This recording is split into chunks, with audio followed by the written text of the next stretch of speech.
All right, welcome into the latest edition of the Second Half Draft Show. I am your host, Juice, joined by Headley and Drew, and we are just a few days out from Senior Bowl week. Huge event during each pre-draft cycle or pre-draft process, certainly in each draft cycle. Of course, this is the 2024 NFL draft cycle, so really looking forward to a full week in Mobile covering the Senior Bowl. Stay tapped in with us, man. We're going to have a ton of content coming out on a daily basis, so be sure to stay on top of it. Tonight, we're going to get you primed for the Senior Bowl. All right, we're going to do a preview. There's a couple of different categories of players that we've done previously. We've evaluated previously, slotted them in particular spots. As far as the intrigue associated with this event, as well as guys we think are going to be, rock solid as far as their stock is concerned, regardless of what transpires outside of an injury. Guys who can really help themselves, and then guys who absolutely need to play well in order to bolster their stock. So we will get into that in just a moment, but I wanted to open it up to you, Drew and Headley. Any particular storyline coming out of Mobile that you're looking forward to, that you're really interested in? Well, it's always interesting with the quarterback position. The quarterback position is always going to be the intrigue. You got big ones. Last season didn't have the big names. Last year at the Senior Bowl, but Michael Penix Jr., Bo Nix, those two guys. They've been battling. I think they're on the same team, right, Drew? They're on the same team coming into the Senior Bowl. And Sam Hartman. I think those three are on the same team. On the same team, but yeah, we got to see, man. Michael Penix, there's a lot on the line for him. We saw this last performance in the national championship game, so I think that's a big intrigue right there. And then also, who's going to be those top guys? We're hearing your boy from Texas, Byron Murphy, supposed to be going top 15 in the draft. So he got a lot to prove too. He's coming in with a lot of hype, so he has a lot to prove too. So I think those are the two biggest intrigues for me: the quarterback position and who will be the first guy taken off the board come draft day from the Senior Bowl. Yeah, you took the low-hanging fruit, but I'll take the next. I'll take the next low-hanging fruit, which is the wide receiver position, because everybody likes the sexy, right? Who's going to be the Tank Dell coming out this year? Who's going to be the Rashee Rice? Who was the receivers the year before last year that balled out? I'm trying to think. You tripping, man? That memory don't work like that, man. Oh, all right, my bad. I just memory don't work y'all like memory is that. better than my memory. Y'all memory is better than my memory. But who's going to be that receiver that's able to kind of shine their light? So now that people have to go back to the tape 2 and 3 times to check to make sure they didn't miss something, or maybe it's a guy you just haven't watched yet, and they come onto the scene and show up. And then the last thing here for me too is just the small school guys that you're unaware of. Every single year that we've gone to the Senior Bowl, we was like, well, what helmet is that? Like, who is that? You know what I'm saying? So now you got to go check the roster, check the number. And, sometimes it's a guy that's not actually on the roster that you're given, right? Because they got that late ad or whatever. Yeah, that Marquee Mapu. Yes, that Marquee exactly. Mapu from last season. Yeah. Exactly. So I'm looking for that guy. I don't know what position that will be, but it happens every year. It usually happens at least 2 positions. Usually one's the D line for sure. But we'll see how that turns out. But those are kind of the 2 storylines that I'm looking forward to. Shout out D-Kit and everyone else tuned in. We're glad to have you. We'll get started here in just a second. I'm always looking forward to the O-line, D-line 101 swap. You know what I'm saying? You really get to see those guys mix it up. That's always really entertaining and eye-opening, right? As an offensive lineman, you're not going to win every snap. It's kind of how you respond, right? And what corrections you make from one rep to the next that you're going to kind of focus in on. So looking forward to that. There's some really intriguing names along both sides of the line of scrimmage there. And then, of course, the interviews. The interview process is always intriguing, getting a sense of what makes these players tick, right? These NFL organizations, it's like anything else. Relationships matter. Relationships matter, right? Certain guys you may think is a reach. It's because a front office, a general manager, a coach, the scouting department for a particular team, they fell in love with a particular player, man. And as Drew likes to say, go get your guy. You know what I mean? So all of that comes into play. So really, really looking forward to everything that will transpire next week. So let's get into our preview here. All right. And just to kind of give you a little contextual background associated with the Senior Bowl as it relates to our CPGM top 125. So if you're not familiar with the top 125, check out the channel. We have a couple of videos. It started as a top 100, it's up to 125. We're working our way up throughout the process, but to this point, we have a top 125 board. And as of the day I actually did the math, right? Things have changed over the last couple of days. As the day that I did the math, 66 of 151 accepted invites are players that can be found in the CPGM top 125 of 44%. So that's a very healthy number. Very, very healthy number. Mhm. That actually aligns pretty closely with the percentage of draft picks over the last couple of seasons that attended the Senior Bowl and who ultimately was drafted. Now, of course, this year we have a lower total of underclassmen than we ever have. And we've talked about that, right? We've talked about why that's happening, the change with NIL and the student athletes understanding that, look, I have an opportunity to cash in. You know what I mean? There are players who otherwise would be making the league minimum who are making 3-4 times that amount. You understand what I'm saying? So certainly the dynamics have changed, even with the addition of underclassmen to the Shrine game, to which I believe. I mean, I don't know if D-Kid's pulling my leg or not, but I'm excited for him if he got his credentials to the East-West Shrine game. So that's going to be another good showcase of talent for the 2024 NFL Draft. Our top-rated player found in the CPGM top 125 was also in attendance to the Senior Bowl is Latu Latu. We've been big proponents of him being the top defensive player in this class. Top quarterback, Michael Penix. Again, we're a bit higher than most. He's the 12th overall player on the CPGM top 125. He'll be in Mobile. And if you look at it just from the perspective of 1 through 32, we actually have 8 players that are going to be in attendance that rank within those first 32 picks, 32 selections. If you look at it through that particular prism, 20 players in the top 50 in our top 125, 33 in the top 75 of our 125 and 47 in the top 100 of the CPGM top 125. So, we're actually operating at a pretty decent clip based on what Jim Nagy and his staff ultimately was able to net as far as accepted invites. All right. D-Kid on the sauce, bro. Yeah, that cocktail party. See on the sauce, bro. Weekend. You know what I mean? Let your hair down, D-Kid. It is the weekend. This is true. All right. So, unfortunately, my gift's not working, but we have a series of questions, that ultimately we want to ask. I'm going to ask you two gentlemen as well as our audience. So, again, I'd like to hear the audience thoughts in the comments.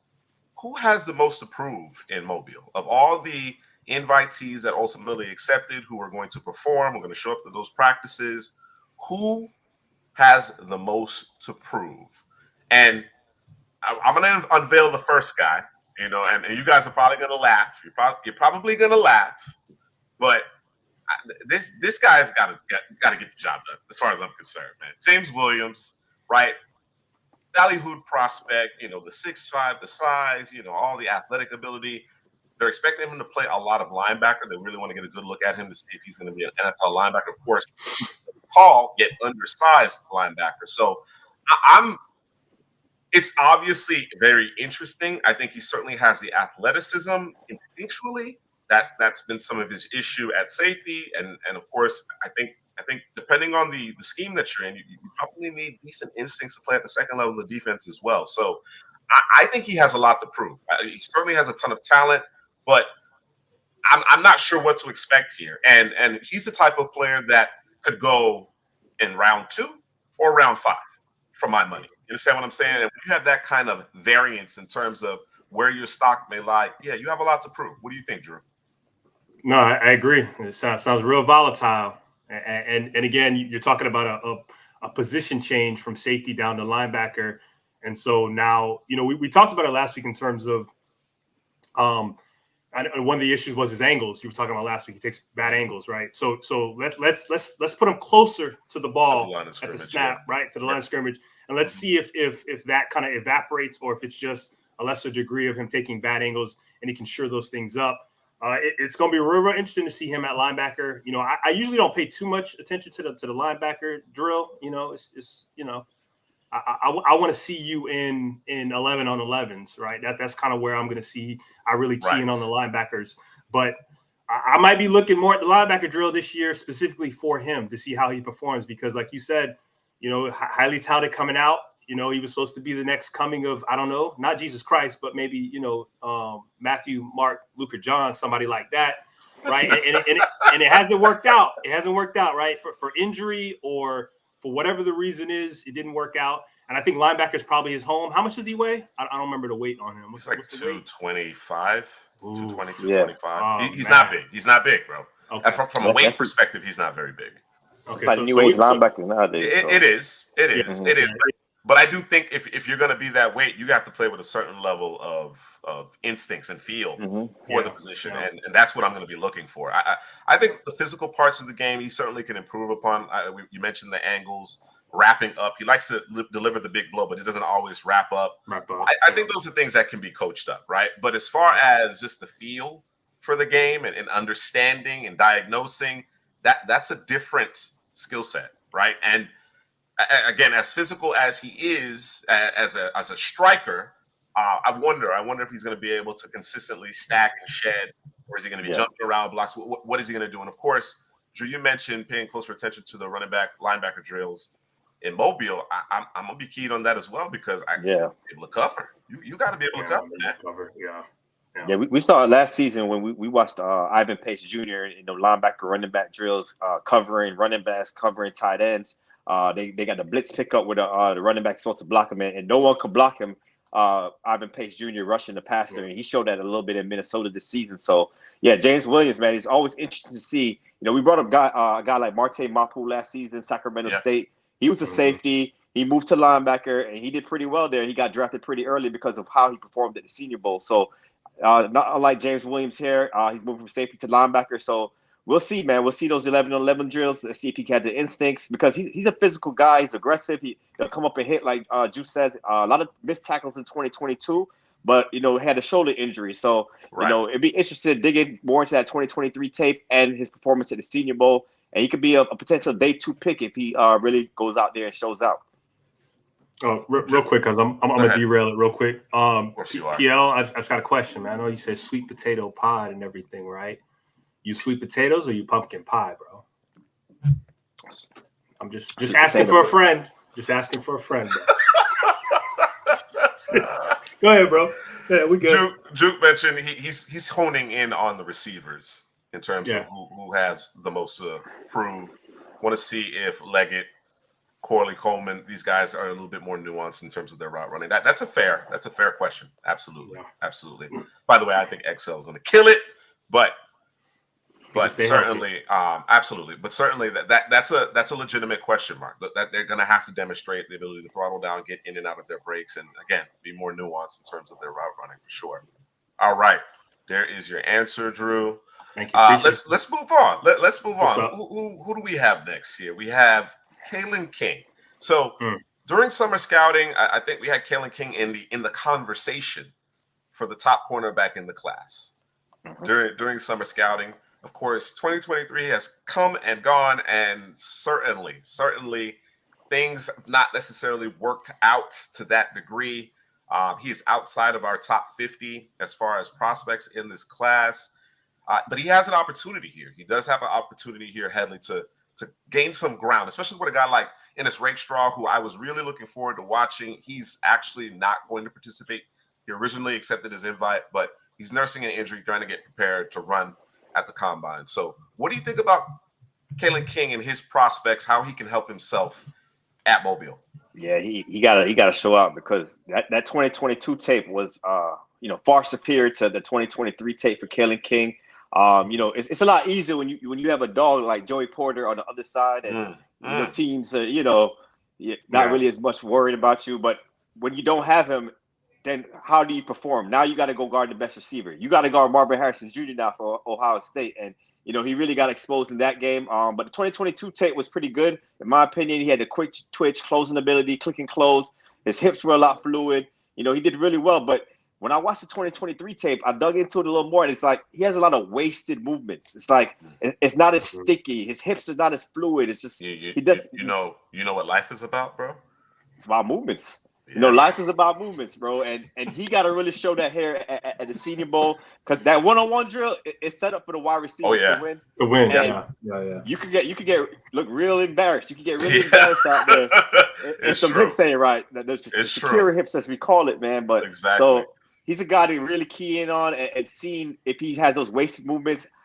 Can receivers separate from easily? Because if they do, then his stock's going to go down. He was once looked at as a round one guy, a day one guy, but he could fall into day three with a bad Senior Bowl performance. So we'll see what's going on with Kalen King at the Senior Bowl. That's a substantial tumble from grace. That's like a significant injury type of tumble from grace. You understand what I'm saying? Mm-hmm. So yeah, I certainly hope he can stop the bleeding, for lack of a better term, with respect to his draft stock. As you mentioned, you can't afford to have wasted movements. Not in the league where you can't necessarily get really physical with receivers. You're not necessarily the biggest corner in your own right? You don't have the length necessarily to take a false step and still stay in phase and make a play on the football. So definitely needs to clean that up. And he's going to be tested. There's some really good receivers in Mobile this week. So hopefully Kalen King has polished some things up, cleaned some things up, and puts on a good show in Mobile during the Senior Bowl. All right. Next up, Michael Penix. Our guy. How did he get in there? Drew, how did Michael Penix get into the category of who has the most to prove? Well, for one, he's playing the quarterback position, right? And he's what would we say he's the highest? What's the word I'm looking for? He's going to be the guy that everybody's kind of going to be looking at. He's the guy when you go to the, when you're at the Senior Bowl and they're in that not press conference, but they're in the media room. I don't know what they call it. That room where they have the podium set up and you can go and you can put your recorder down. And you can ask some questions. He's going to have the most people. Yeah, he's going to get mobbed. It's going to get mobbed. Crazy. It's going to be crazy, man. So, you got to get in there, Drew. You got to get in there. You got to throw some elbows. You got to get in there. Hey, you know what they did last year, man? They was kind of switching stuff around and playing games because they didn't really want people to. You know what I'm saying? So this year, I'm pretty sure that's going to be the case again, right? So I gotta keep my eyes on the swivel and I gotta be ready. But the reason why I would say he has the most to prove, I think one is because he was playing out in Washington. Two is because he didn't perform well in the biggest game that he needed to perform well in. At some point during that game, I thought, okay, he's going to turn it around. We're going to get the thing going, and it never happened. I think he did sustain an injury, so I think that may have been part of it. But yeah, man, and there's a lot of people who just don't watch Pac-12 football. No matter how many games them guys win, people just don't watch it, right? So they're trying to figure out who is this guy, and then when they finally can watch you poo-poo to bed, man, right? So right.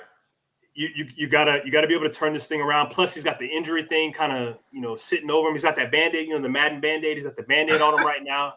So yeah, and I feel bad for him, man. But I think he's gonna go out here and I think he's gonna show everybody who he is and what he's been about for the past 2 years. Excuse me, what he's been. I'm gonna say the past 3 years when he was at Indiana, because them boys should have beat Ohio State when he was over there with Indiana.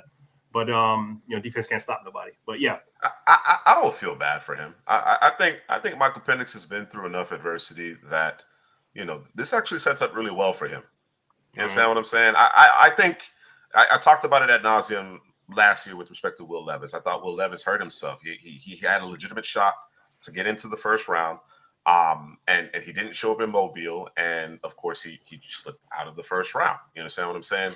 I thought, and it's really interesting because you go back several years, and a guy that I wasn't particularly high on in Jordan Love, right? And I thought he went to the Senior Bowl and he was below average. He wasn't great at the Senior Bowl. You know what I'm saying? He didn't really inspire a lot of confidence, but he did enough. He did enough to convince Green Bay, hey, we're going to bet on those tools.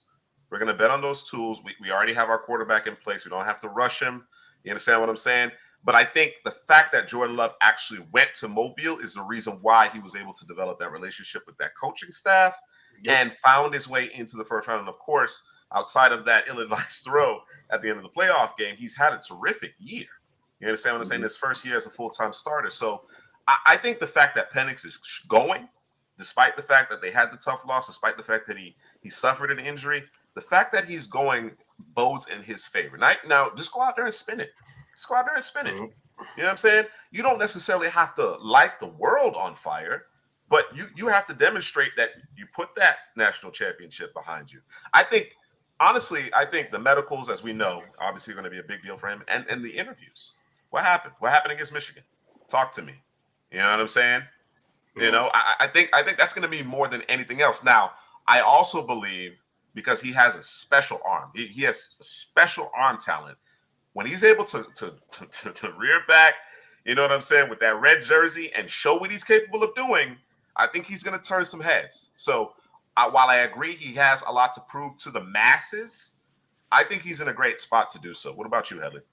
Yeah, Penix is one of those quarterbacks where he makes those hole shots. He makes throws that 95% of quarterbacks can't make. You know, he does that or won't easily or on won't even try.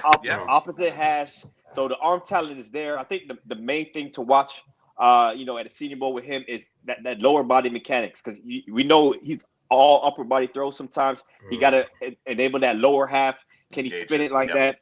And also, to me, he's a rhythm quarterback. So when he gets out of his rhythm, how does he perform when things aren't going his way? We saw a little bit of it at Michigan. You know, it wasn't all on him. The offensive line, some drops and that nature. But when you're not in your rhythm, because it's a whole new coaching staff, they're going to teach you different things. It's new plays. Let's see how you perform then. When it's a snap count, the cadence now, all of that now. So I think those are two important things to watch there with Michael Penix Jr. And if he goes out there and checks those boxes and aces those tests, you know, I could see him getting back into that first round conversation, because, you know, a lot of talk is he might be falling out the first round. He's the first round guy to us. You know, he's the top 15 guy to us, but you know, some folks, they say he's a second round guy, but if he goes out there and checks those boxes, he's squarely back into the first round, man. Probably first half of the first round. I think too, you know, and there was a comment in one of the videos about Michael Penix talking about, you know, he's got these receivers he was throwing the ball to. Well, the Senior Bowl, he gonna have some receivers to throw the ball to, but it's not his guys, right? It's not Polk, it's not McMillan, and everything's new. Dunze, exactly. So that can throw a quarterback off, especially the first day. You know, first day I'm not usually rough on the quarterback, right? Well, how do you come back on that second day after you've been throwing to those guys and you guys have gotten familiar with each other? What does that look like? You know, so that'll be one thing I'll be keying on just in general for the quarterback position. But Penix for sure. It's command too, right? Yeah. You know, we're talking about what we see on Saturdays as far as throwing the football, dealing with the pass rush, getting the ball out. You know what I mean? Dealing with some adversity, but ultimately it's command. It's command of an NFL huddle. That's what the evaluators are going to be looking at as well. So everything that I know about Penix, right, and hopefully we get to know him a little bit better this upcoming week. To answer your question, Senior Bowl is next week. Practices start Tuesday of next week. The game is next Saturday. So I think he's a mature guy.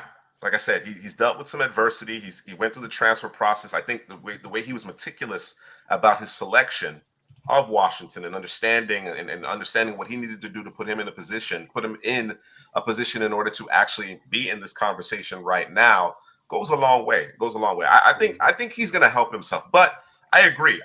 He has something to prove here. Absolutely. D-Kid, you know, this is an interesting question. Do you agree that the position that is most at risk is DB during the Senior Bowl? Very easy to be exposed, can't have a bad day or even a bad rep. I really do think it's not unlike offensive line in those one-on-one drills. The one-on-ones with the receivers and the DBs are set up for the receiver's success, right?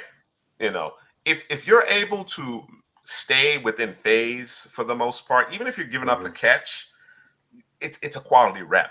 You understand what I'm saying? If you're able to put a bad rep behind you and come back and make a play on the football, the coaches, the scouts, they are honing in on that because they know you don't have a pass rush, right?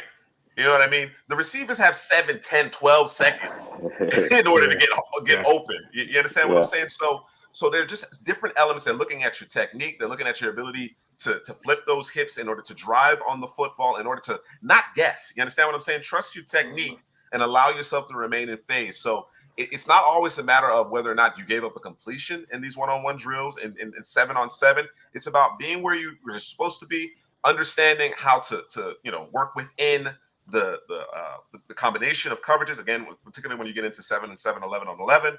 And then, of course, putting that bad rep behind you. We talk historically about defensive backs, cornerbacks in particular, having a short memory. It's important to have that, right? And I know from our perspective, we like to see guys mix it up. There's a lot of guys who play a ton of off coverage. And I'm like, look, man, I get it. You don't have any safety help, but go up there and press. Go up there and press. See what happens. Let's see. Mix it up. Mix up your coverage. You know what I mean? So, yeah, I think, and one of the biggest cautionary tales is actually from recent years, 2 years ago, if I'm not mistaken, was Tariq Woolen, right? A receiver by trade, and he looked awful. He looked awful at the Senior Bowl. That's who you had a conversation with, wasn't it? I spoke to Russell McCreary. I don't think I got a chance to speak to Woolen. Okay, you're right. I think what's his name? Chris Crocker got a hold of him though, right? He's a former NFL player, defensive back. Got a hold of him out there and kind of coached him up a little bit on top of what the coaches at the Senior Bowl were doing with him. But something happened along the way, right? Team saw that 6'4", saw that linear speed, saw that he had those ball skills, and they were like, you know what? He's competing on every rep. That he has certain elements to him, 6'4", with that wingspan and speed that you cannot teach, right? We just need to coach him up. We need to put him in the right system. And then, of course, he had an amazing rookie year. This past season, not so great. They took a step back, but certainly you're excited about his potential. So, yeah, it really depends. You can, if you get exposed or you lose a rep, the only way you're truly going to get exposed is if you don't bounce back. Yeah. The confidence, your confidence takes ahead, and then you start to get beat on every play. Yeah, it looks bad. I would say the recovery might be the most important thing. Absolutely. Like, if I know you got the technique and you out here dominating, that's fine. But if I'm a coach and I'm thinking, okay, what does it look like when he gets beat? Because you're not going to win every day, all day. What does it look like when you get beat? Because I think that's much more important than winning the rep outright every single time. Because again, you're not going to win every time, right? There's a guy across from you that's better than you. What do you do to respond? And they know where they're going, and you don't. Exactly. You understand what I'm saying? Like, it's a hard position to play when there's 11 on 11. You know what I'm saying? So never mind 1-on-1, 12 seconds. Completely understand that, and I think you make a good point here. Tyreek Stevenson and Darius Rush. We love what Rush did at the Senior Bowl, and the first couple of days were from Stevenson. I thought he played much better day 3 of the practices. And you actually saw the improvement in his rookie season. From week 1 to week 8 to week 17, you could see the confidence growing, understanding where he's supposed to be, trusting his technique and his ability. And of course, they're in a decent shape. They need to bring back Jalen Johnson anyway, but they're in decent shape at corner because of the growth from Tyreek Stevenson. So yeah, it's not an end-all be-all by any stretch of the imagination. Right. It is about those relationships that you're forging. It's about competing. It's about getting better. Right. As I mentioned with Stevenson, he got better each day. You know what I mean? And I think that goes a long way in the eyes of these evaluators. So forgive my ignorance. This starts tomorrow. So we're not competing with the Senior Bowl? It's gonna touch on the Senior Bowl. It's not in direct competition. I don't know. You be the week before, bro. Let's come on, that's man. when it was love, man. That's when it was love, man. In St. Pete. Yeah, that's when it was love. Like, come on, man. They said Eric Galco said, "Listen, man, we're not playing second fiddle." This year is this might be the best Senior Bowl roster ever, bro. What do you mean? It's impressive. It's impressive. I think that question that they asked you at the opening conference about competing, the Shrine game closing the gap. I think he took that to heart. So look at the numbers, bro. Look at the first round picks. Look at the first round picks. Look at the number of picks picked from the Senior Bowl, bro. There are some very good names at the Shrine game, though. As DK. Oh no, I agree. Yeah. Really that's good some guys names, right there, man. Yeah, guys. Man. Yeah. I'll be tuning in. I certainly will be tuning in. All right, let's move on to the next player who has the most to prove, and that is Jalen Ford, man. Wow. Let's talk about it, Drew. Let's talk about it. I mean, for a minute there, we was like linebacker one, right? Early in the season, was in the conversation. This guy's on fire. He was in the conversation. Yeah. You know, he was moving like the new age linebacker, as we called them. 40. You couldn't watch Texas defense and not know who 41 was, bro. He was all over the place, always finding the football, always where he was supposed to be. If he wasn't where he was supposed to be, at least you saw him flash, right? So you saw the speed, and then he just disappeared, right? I don't know, like the instincts just disappeared. Maybe, you know what? Maybe, and I'm not trying to call anybody out, right? But he had more disappearing games than he had games where you're like, okay, that's the Jalen Ford that we knew at the beginning of the season. So I'm wondering if maybe he was just guessing right versus just being where you're supposed to be because you understood what was happening in front of you or behind you, right? He got a lot to prove. A lot. You know what? Let me look at these four. You got the most? The most? He might have the most, bro. He might have the most because of where he was and where he is now, right? Yeah. Yeah, he definitely got a lot to prove. Like you said, that 2022 tape was pretty impressive. Like his best skill set is in pass coverage. You know, he gets good depth. He gets his hands on the football. He turns the football over. So those one-on-one reps, I expect him to win it. In the Senior Bowl, guarding running backs and tight ends, he's a very fluid mover. Can blitz. He can do all of that. But it's that awareness in the hole. You know, he just missing a step. He doesn't shoot his gun quick enough. He doesn't explode. He's not reading. He's not recognizing. He needs to break down at the second level better. There's a lot of times. What game was that against Oklahoma where Dylan Gabriel was putting him on skates? He was just missing. He wasn't breaking down, making tackles in the open field. So you know, you're expecting a guy that has. He's doing his Devin White, bro. Yeah, he's doing his Devin White. But you expect a guy that has Tavondre Sweat and Brian Murphy in front of him to kind of just clean up and get a lot of tackles. Up, bro. Yeah, but you should just be cleaning up. It wasn't that, though. It wasn't that. Yeah. It was something missing. I wasn't impressed with him as a tackler. I think his motor kind of waned a little bit in the 2023 season. So, yeah, man, he got a lot to prove, man. And I think he's going to do fine in the one-on-one drills. It's just when it gets to like 11 on 11. Let's see inside how run. React. Inside run. That's what I want to see. Yeah. Let's see it, man. Yeah, that 9 on 7 inside run is what I want to see. That's you bring hats to the party. You got to bring hats to the party there. So absolutely. Yeah, man. I'm excited for you, D Kid. Looking forward to what you have to say with respect to the Shrine game. And again, Joey Nichols, D Kid, appreciate the kind words regarding our Senior Bowl coverage. All right, we have one more player here in terms of who has the most approved down in Mobile, and that player is Big Johnny Wilson. Of course you put a state in there, bro. What you mean? Go ahead, bro. Let's talk about state, bro. What you mean? You know who not in there? You know who not in there, right? Go ahead, say it. Come on, man. Say it. You know what I'm saying? Come on, man. Ain't nobody gonna say it? No comments? Y'all ain't gonna say it? Listen, who is it? Who are you talking about? Listen, Billy Napier. There's a you in there? No. Listen. Billy Napier has a lot to prove, bro. He's got the most to prove, bro. That's facts. 100% facts.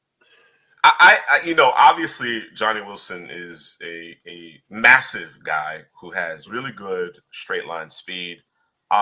There's obviously some inconsistency in terms of his hands, and while at 6'7", you expect a guy like that to turn the 50-50 ball into 70-30, 80-20. We just don't see a lot of these players. Are they going to move him to tight end? Is he a receiver? What do you think, Henley? What do you think best case scenario is for Johnny Wilson? What does he have to do in order to reach best case scenario? You gotta catch the football. You can't go out there. You can't be dropping the football. Fighting the ball. You know who's a guy like that last season? The Senior Bowl we watched was Elijah Higgins. Stanford. He was a wide receiver. They tried him out a little bit at tight end. He had a lot of drops also. So I think that's where Johnny Wilson is going to be. They're going to try him out at tight end. Right now he's listed as a wide receiver. But like I said, 6'7", long strider. He's just his hands. He doesn't know how to position his hands, whether it's be over the top or go like this. It's just he gets very confused. He's not natural catching the football. Yeah. So But I like this release package.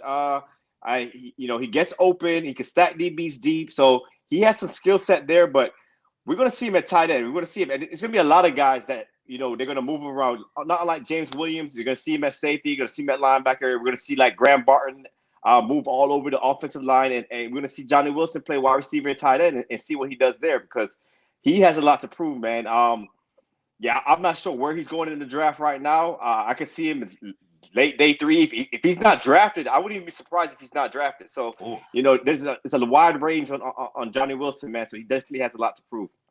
I think somebody will roll the dice on the size, right? You can't teach that aspect of it. But to your point, he could be waiting to hear his name a long time if he doesn't figure it out. If he doesn't become a little bit more natural in terms of his hand placement and catching the football, right? Because that's the name of the game. That's the position he ultimately wants to play.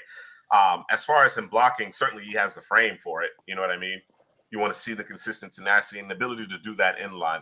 I'm not sure where he is with that. So that'll be interesting to watch. That certainly be interesting to watch, assuming he gets enough reps there. But yeah. Considering that the physical attributes that he possesses, if he can clean up those drops, there will absolutely be a taker. You know what I mean? And as you mentioned, there is some volatility in terms of where his draft stock lies. Drew, any thoughts on Johnny Wilson before we turn the page on who has the most to prove? No, you guys said it, man. Plus East State, bro. I'm good. Scouting the helmet, bro. I'm scouting the helmet. You know what? Before we do move on, and of course, we have these 5 individuals here. But anybody else come to mind for you? And I imagine there will be some overlap, right, between these various categories and how we slot individual players, because of course we're not a monolith here. We do come to consensus, but we do have differing opinions. So, anybody else come to mind as far as who has the most to prove in Mobile? I don't want to put him in this category. Let me just comb through it real quick. I got a lot of differing opinions on Ladd, the kid. There's some people who think Ladd is, don't matter what Ladd do, his stock is pretty much what it is. That's me. Joey expects Ladd to show out. You know what I'm saying? There are varying opinions on him for sure. Absolutely. Yeah, I think I'm with Joey. I think he's going to do well at the Senior Bowl because I think he can separate and get open. That's the name of the game, separation. So I think he does that really well. A guy that I think has something to prove. I'm looking at here, Kyrie Jackson, Oregon corner. He has the size. Not like we talked about Tyreek Woolen a couple. You just talked about him earlier, where he has the size. You throw him into like a cover 3 defense. Teams that run that defensive scheme, and you can't see size. You can't see size and speed, and Kyrie Jackson has that. So if he goes out there and not unlike Juju Brents last season, Juju Brents was a guy like that, got drafted by the Colts. So if he shows that ability, I think he has a lot to prove. Josh Newton, the corner from TCU, one of our guys. That's the name that comes to me as well. Joey and DK pointed out that Texas film, and going back and really paying closer attention to his 2023 film, it just pales in comparison to 2022. I said 2022 twice. 2023 he struggled.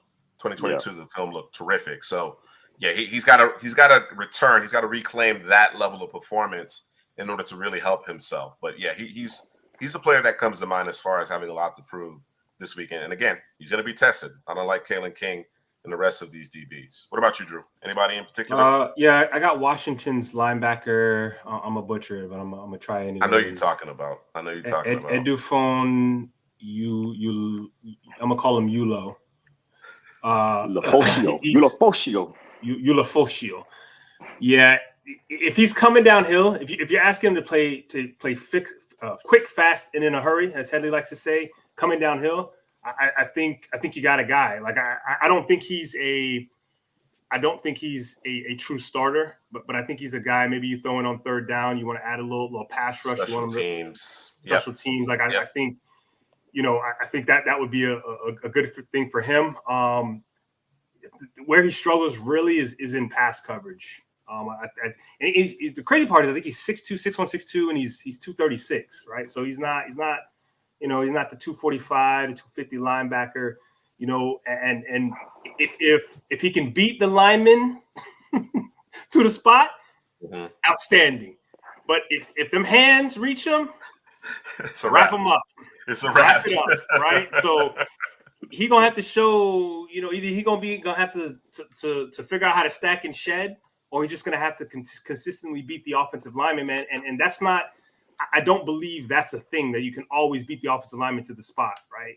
You're gonna have to take on a guy, stack and shed a guy, or at least hold up at the very least. Roquan. Unless you're right. Roquan. Yeah, no, unless you're Roquan, and he ain't that. Teleporting, right? Teleporting. Ain't no mutants out here, bro. There's no mutants at the linebacker position right now. Right? Well, maybe Edgerrin Cooper a little bit. Maybe got a little bit of the gene in him, a little bit, just a smidge, right? And then the other one that I had, I lost him. I don't want to say it's something to. Do I want to say it? I don't want to leave him out. I don't want to leave him out. I'm. Yes. No, I'm gonna put him in a different category. I'm gonna leave him. Yes, DK. I would agree with this one as well. I think Chris Braswell certainly has quite a bit to prove as far as pass rush, and he's going to get the opportunity to. Those one-on-one drills, he shows some twitch. He shows some moves, some secondary, tertiary pass rush moves.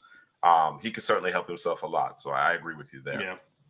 All right, let's move on to whose stock is locked in. All right, who do we think?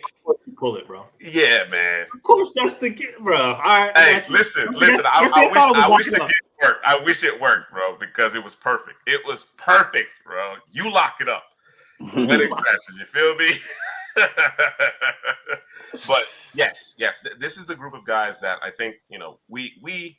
This is more of a formality than anything else for us, right? You love to see guys go and compete regardless of where they are, slated in mock drafts and on various draft boards. You love to see them compete, and then of course take advantage of the interview process, form those relationships. All of that is very meaningful. A lot of that happens behind the scenes, but it's very, very meaningful. So, but as far as what happens on the field outside of an injury, some of these guys might not necessarily have a phenomenal week. It's not going to matter to us. And I don't think it's going to matter in the grand scheme of things.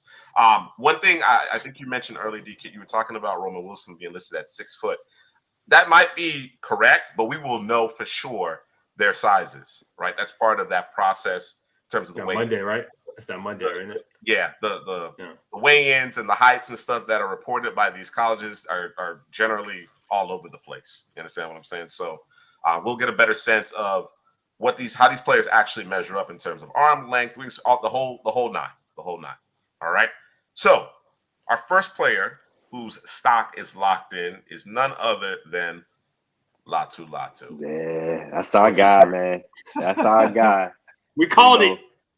Yeah, for me right now, Latu is the interviews. He's just got to answer some questions about the injury concern. So, it was a guy last season, Dawan Jones. He day one, he was locked in. He didn't practice after that. I wouldn't be surprised if I see Latu day one and don't see him back on the field day 2 and day 3, because once we see him in a one-on-one drill day 1 and he shows those arms and the hands and the moves to the quarterback, it's over, man. It's over. Yeah. I don't think you need to practice anymore after day 1, man. The best pass rusher in the class. Long, he got the edge. He can dip his shoulders. He can bend the edge, get to the quarterbacks. And I think that's what people are sleeping on him about. His ability to bend the edge and get to the quarterback. He could contort his body. But the hands, man. He's a technician, man. If it wasn't for the injury, he could be a top 5 guy. He's ranked number 9 in the class for us. Mm-hmm. Number 9 in the class, is the top defensive player in the class. And yeah, man, those violent hands, man. Just watch the tape, man. We call it what? Wax on, wax off, Mr. Miyagi. IP, man, whatever you want to call it, man. This guy has it all, bro. It's a Netflix special, bro. And I don't know if you said it, but his ability to drop back in coverage. So he's versatile too. So it's not just him coming off the edge, screaming off the edge. Yeah, he holds up well in the run game. He's the entire package, man. He's the entire package. So yeah, absolutely. There's several teams that I think could stand to add a lot to. I think he'd be terrific in Los Angeles with the Rams. The Chargers could get aggressive, get back into the first round as well, because they're going to need to retool that defense. Khalil Mack, Joey Bosa, I'm not expecting those guys for much longer in Los Angeles as they transition. Although Although Jim Harbaugh may choose to go with a more traditional 4-3 edge, although I think he could put his hand in the ground and be just fine as well. It's just one of those things. But I'm anticipating top 20. I'm anticipating top 20. I do think he will slide a little bit because of the injuries. There are going to be certain teams that just don't have him on their board at all. Yeah. Right? Yeah. Even though everything checks out, it's just the fact that he did have that injury, that he medically retired at one point. Some teams are just going to shy away, which I think is going to be a mistake, but it happens all the time. It absolutely happens all the time. All right. Bills are electric. I agree with you. Cooper BB should probably have made this list. So I'm gonna spoil it a little bit for you. Cooper BB is not among those locked in, but he certainly is an honorary member of this group for sure. All right, let's move on to Lisa Fuaga. All right, and Henley, why do you think he's locked in? It's the run game prowess. Teams that love that zone read scheme, the New York Jets, whichever team that is all through the league right now. Green Bay Packers is another team that runs that scheme. It's that old Mike Shanahan, Kyle Shanahan, Sean McVay, everybody on that Washington, the former Commanders, that team there. They were all there, man. They were all there. The Bengals coach. Everybody was there on that Washington front office because they run that Mike Shanahan zone scheme, and Fuaga is the perfect match for that. He gets to the second level easily. So he's just going to showcase it more in the Senior Bowl. Those one-on-one drills, though, those are the drills that, the pass rusher, like we said, is set up for the pass rusher to win. And he might struggle there, but I don't think it's going to really affect his stock much because I think these organizations knows what he's going to be doing if they draft him in that first round. I think he's a top 15 pick. He probably go top 10 because of that movement ability, that bully nature, and getting to the second level in that zone scheme, man. So I'm not really concerned with how he really does in the one-on-one drills. But that run blocking scheme, man, I think that's what Fuaga is going to shine at. True. I didn't sign off on this, bro. Yeah, Hadley. This is Hadley's guy, right? As it relates to this stock pick, because I think there's among all of these players, as far as who's locked in, I think he's the least likely to be locked in. I'll be honest with you on that. Now, you make a compelling argument with respect to what he does well, right? Because there are going to be organizations who feel like, look, he's the best right tackle in this class. You understand what I'm saying? And the areas that he needs to improve in terms of his pass protection, we got that. We're going to fix that. We can fix it. We're not concerned because he has that ability that you cannot teach. He plays with the demeanor that you covet. You understand what I'm saying? You can see the C on his chest. He's a leader. Like there's certain elements that are going to lock him in, despite the fact that he may lose some reps. He might get a little off balance. But then again, of course, he has that ability to recover. He's a really good athlete at his size. So when teams see that, they're going to be like, okay, yep. Oh, that's just a little tweak. You know what I mean? He needs to get that leg, back a little further. His vertical set needs to be cleaned up a little, whatever the case may be. So while I think personally, I think there's a little bit more variance to that. I think, to your point, Hadley, NFL teams feel very strongly about him as the top right tackle. I agree from that perspective. Look, I'm going to piggyback off of that too. So as coaches are out there, I imagine coaches are going to say, okay, he's going against a particular guy he shouldn't fare well against based off of the tape and everything that we've watched, right? And so when he goes to do that vertical drop, right, or set, excuse me, if he struggles, they might be like, okay, that's what I expected. Jump set. It's what I expected, right? So I'm not going to kill him for it, right? Yeah. Right. But if he's able to overcome it, right, or fix it or make the adjustment, now you're like, oh, now we're going from a B. Now we're gonna give him that A plus or that A, right? So it's as long as he doesn't get beat consistently with it, I think he's gonna be fine. And I don't expect him to get beat consistently. I think he will make the adjustment, and I think he actually will be fine. I just had some other guy I could put there, but I'm good with it, bro. I ain't fight it. I'm good with it. We good.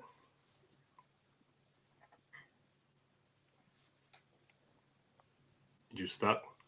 Oh, you stuck? Oh, okay. I thought he was reading the comments, but I guess my point why he is locked in is because I don't think he's getting out of the top 15 no matter what happens at the Senior Bowl. Like you said, he might lose some pass rushing sets because those one-on-one drills and getting, like you say, then getting into his drop or whatever. But going forward, running the bully nature, I think he's gonna be a leader out there. He's gonna be a leader of men out there on his physical nature. So yeah, I don't, especially with those zone running teams. Like I said, the Packers, the Jets, they're not going to pass him up because they need help at the offensive tackle position, and he fits that to a T. And I wouldn't be surprised if he gets drafted ahead of some guys that we have ahead of him. I heard Olu Fashanu might be dropping a little bit.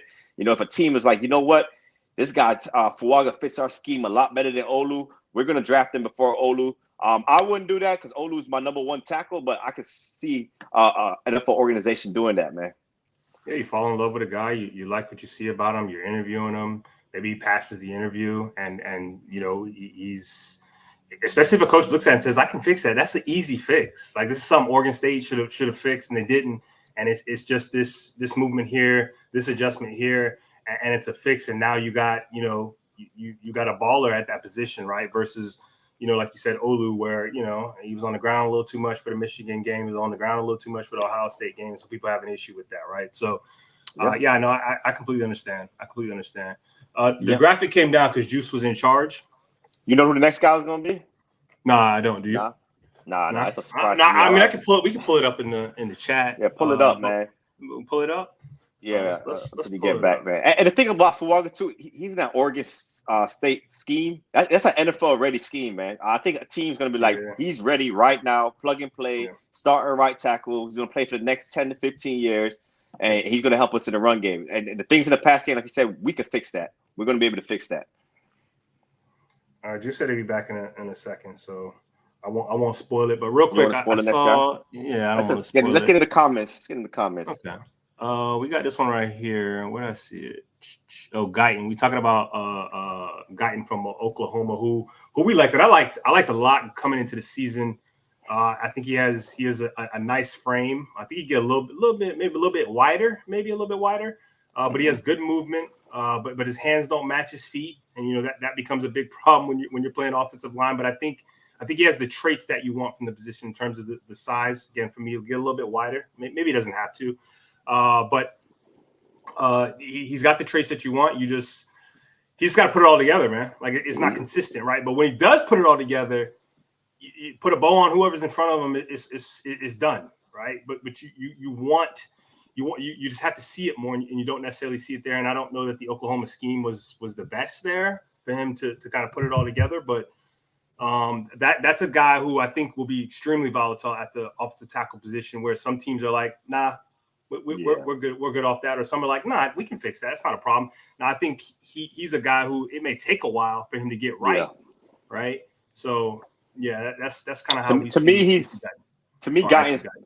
Guyton might be the biggest boomer bust prospect in the tackle position because he has the size, he has the athleticism, he's big, he's strong, but he's super raw, man. From a technique standpoint, you see him, he's high, he's slouchy, he's bending at the waist, not the knees. He's uncoordinated at times. He gets to the second level and he just can't get the coordination right to pick up those blocks at the second level. But I think he's improving though. I think he's pretty new to the position. Was he like the H-back at one point? I was gonna say that when you're talking about, you're exactly right. When you're talking about, him looking awkward and weird and it just don't look natural. You wonder, like, okay, was he playing another sport? Was he playing another position? Right. And that's exactly what it was. So this is a guy who's still growing into the position. And when an offensive lineman coach get a hold of him and says, we can fix it, you probably going that guy. But you're right. Boomer bust. I think you hit on the nose. It's boomer bust. It's going to take a while for him. Yeah. I'm going to lean towards Boom, though. I'm going to lean towards Boom with him. You can't put him out there week one of the season. No. You got to let him sit. You got to let him sit for a while. Yeah. Maybe he can be your sixth offensive lineman. You go heavy set, something like that, right? Goal line, something, or we need an inch or two. Maybe you throw him out there, get him some work. But yeah, you can't. I don't think you throw him out there day one. And the coaching staff's going to be big too. Some teams develop offensive lines better than other teams, so the coaching staff will be big for Tyler Guyton. Eagles might be that. Will be a good one for him. All right, gents. Good? I apologize for the technical discrepancy. Where do we leave off? Or are we wrapping up the Fuaga conversation? Yeah, we to the next guy. We to the next guy. Yeah, we didn't want to guess and mess it up. Honestly, DK, I'm not. Some people might, feel this is sacrilegious, but I'm not a big Mexican food guy, man. I'm saying it's not my thing. You know what I mean, it's a hater, bro. He don't like Coronas. He don't like Coronas. I didn't say I don't like Coronas. I didn't say you don't like the Corona with the I said lime. Food. Nah, I said bro. food. Come on, nah, bro. I heard Mexican food. Like I don't get the big. Come on, bro.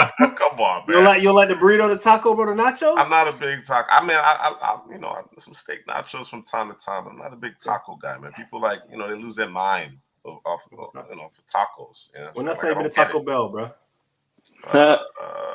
It's got to be undergrad, man, and an undergrad was a minute ago. We're talking decade plus out here in these streets. That's a minute ago, man. Yeah. All right. Let's get back into it. All right. Man. Joey Nichols said Corona ain't it. That's because you ain't put the lime in it, player. Yeah, and it needs to be cold, too. It needs to be cold. It has to be cold. I don't want a Corona that is not, freezing cold with a lime. So, yeah. But yes, I would agree that there are better options. There's certainly better options. How's that IPA going, Drew? It's all right? You're disappointed, aren't you? You're disappointed. No, I've accepted it. You look disappointed. I've accepted it. Yeah, accepted. Sometimes you just got to accept it and deal with it. Damn, bro. The boys I had to run. I took care of my business before the live started. Listen. That's why you gotta take that lactate pill. It's the lactate pill. Man, DK know something, man. DK that Guinness, bro. DK know something. No thanks. Don't like it? Nope. No, I had it one time, never again, bro. Nope. Mess with it. No, I'm straight. I'm bro, I'll be honest with you, bro. Like these days, man, just give me a greenie, man. Give me that Heine, bro. Yeah, Heine. That's classic. Heine classic, bro. It's just can't go wrong with it. Nope. Every time I puke, bro, I'm good. What? Off the Heine? Every single time I've had a Heine. Every time, bro. I think I might be allergic to something in there, bro. I don't know. Every time, so I stay away, man. All right. All right. We move on. Yingling, man. Stella. We move on. Yingling. Oh, yeah, Stella. You so Tampa. Feel me? The plant and everything, man. I rock with the Stella, though. I definitely rock with the Stella. All right. Powers Johnson. Hold on, before we get bro, this Powers Johnson is not unlike Fuaga. Fuaga's going to be on a tackle position. Pause. I've never had one of these, but I know who has on this show. Colt 45? Yeah, raise your hand. That ain't me. That ain't you? Nah. Juice, that you? Nah, I ain't no Colt 45. You talking about? About that? Are you talking about something else, bro? You talking about the what's it called? Yeah. What's it called? The Steel Reserve. Man, what's it called? 220? No, what was it? 211. The 211, bro. Oh, no. 211, Drew. Oh, no. You talking about the Colt 45? You talking about the 211? My bad. Hey, man. All of that was the same, bro. All that was the same, bro. Don't do it. Anybody had a 211? Never again in life. We were poor college kids, bro. And we had to get it how we got it. So we load up on the 211s. You know what I was thinking about earlier, bro? Never again in life. Bro. Hey, you don't have to live that way, no boy. OE. Hey, listen. That OE that's the original. That's the first thing I ever drank. That was the first thing I ever drank. Was the OE, bro. Listen. Real quick, just to bring up the past, right? Just when you had the 211, was that when you went out with the pink salmon shirt, bro? Yes, bro. I was I just want to make sure, bro. I was super fresh. I borrowed the shirt from Money Mike. Right. Yeah. Shout out Money Mike. You know what I'm saying? And we went to Ybor to do our thing. You know what I mean? I had to work the next day. I was starting a job on campus the next day. I was late and hungover. Right. They didn't fire me. They gave me some grace. Turned out to be one of the best jobs I've ever had. So, things happen for a reason. But yeah, that was rough, bro. 211s? Oh man. Listen, and if for some reason, for some ridiculous reason you happen to have a 211, don't drink more than one. Nah, that's it. That's all you need. 1 to 11 is already too much. All right. And I'm speaking from experience. You understand what I'm saying? So Powers Johnson. All right. Oh yeah, Powers Johnson. Yeah, he's not like I was saying. He's not unlike Fuaga, where Fuaga's the tackle. Powers Johnson's gonna be on the inside, the center, the pivot position, but he just fits the scheme. He just fits the scheme. Great movement ability. Get to the second level, the zone scheme that a lot of these teams are running right now. So wait, stop the show. 13. Yeah, I see that. What? Yeah, that boy different. That's different. That boy is different.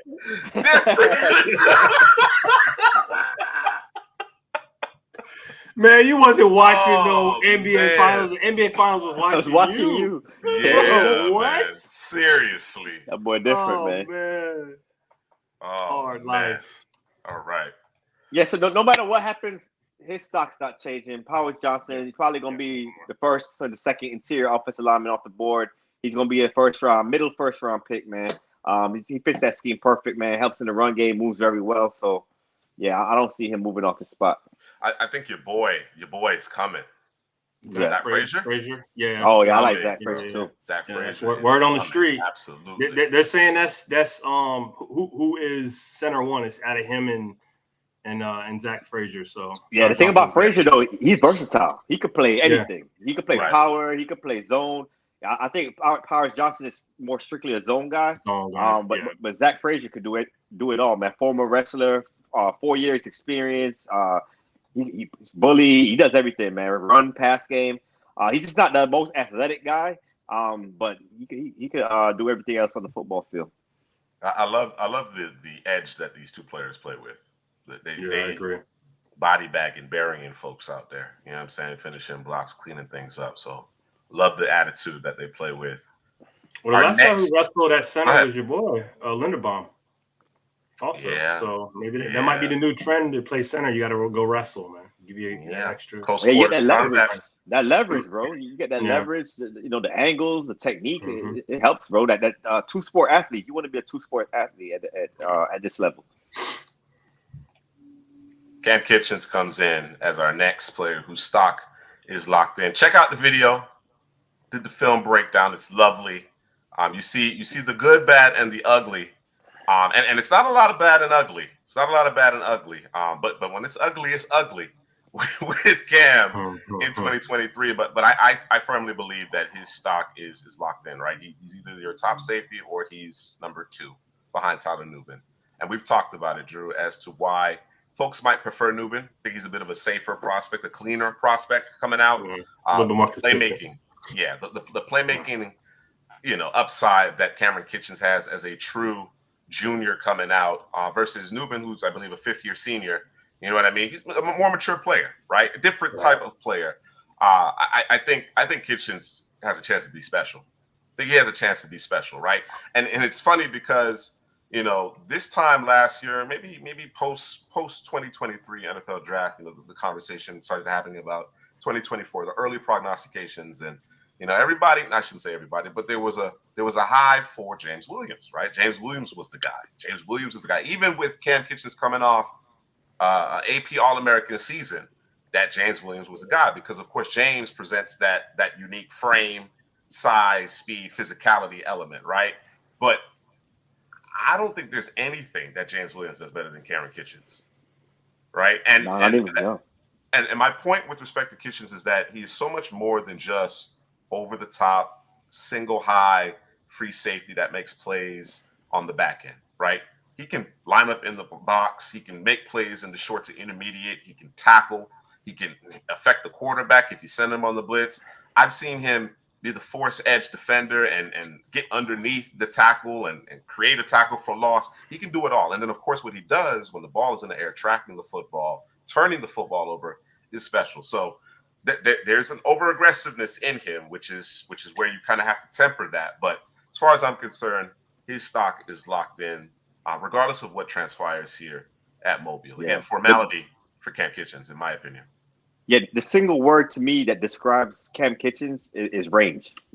He has range everywhere on the football field, and whether it's 25 yards down the field, and he's so impressive coming up to tackle. A lot of times when you're coming from that far up and you come down into the box, guys don't break down, guys miss tackles.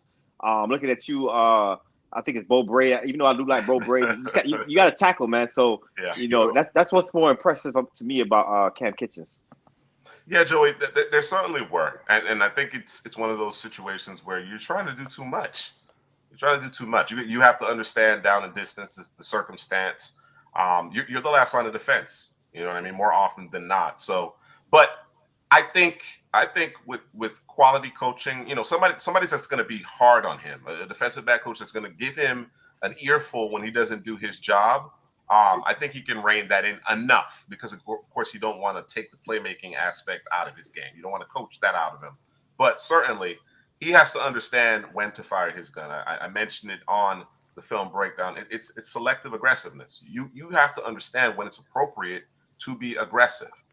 Sometimes it's just better to get the punt as opposed to trying to get an interception when you're not going to necessarily get any, field yardage back. You understand what I'm saying? It's just one of those things. It's just one of those things where he has to be a little bit more selective in terms of when he wants to be aggressive. Especially at that position, right?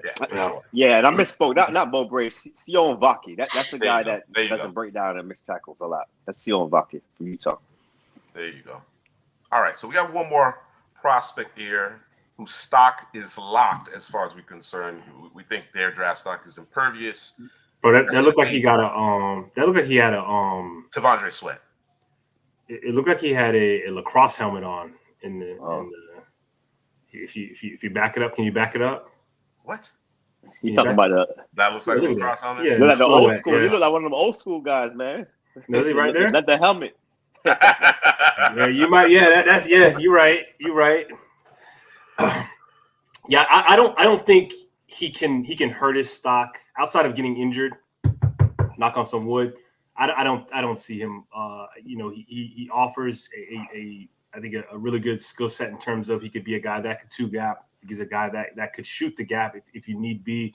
He's a guy who's going to keep your linebackers clean. He's a guy who's going to penetrate with a guy sitting in front of him. If you put a Jason Kelsey in front of him, a lighter center, this is a guy who can drive him back into the quarterback's lap, can cause some disruption at the line of scrimmage. So, yeah, I don't see him failing in any way here. I don't see him falling in any way. Now, teams may only see him as, a run stuffer. That may hurt him, right? Because of how he was used at Texas. But I think he has some penetration ability, and I think he has some ability to rush the passer, man. But, that's not what he was asked to do consistently at Texas. That was more Byron Murphy's role to get after the quarterback, right? So I think best case scenario, he's Dexter Lawrence, right? Right. Best case scenario, he's Dexter Lawrence. But I think, interestingly enough, we've had this conversation about Jordan Davis and his supposed upside, pass rush upside. I still haven't seen it. Great athlete. Just haven't seen the pass rush upside, even when he was playing more of a 3 technique. Vic Fangio is coming in to coach the defense in Philadelphia. I think that's a good hire. I expect Jordan Davis to play that nose more moving forward, right? And I think we're going to get to see the best version of Jordan Davis in that particular role. And that's what I expect for T'Vondre Sweat, to play over the center, make the center and that guard or both guards life a living hell. He has the quickness. He has the ability with the hands in order to get into the backfield, make plays behind the line of scrimmage, and get you 3-4 sacks, right? You're not necessarily expecting him to be a guy who's pushing, around 7-8 double-digit sacks. That's not what I'm expecting of him. But he's the type of guy that makes everybody else better. Right? That's exactly what I was going to say, man. Absolutely. You make everybody else better. And right here in my notes, man, big boy with great hands. When you're that big, you think maybe you don't have the technical, you're just using a lot of power to get to the backfield. But nah, that swim move, you're going to see that mobile. That swim move for his size at 340 is very impressive. He got that one-arm bully move.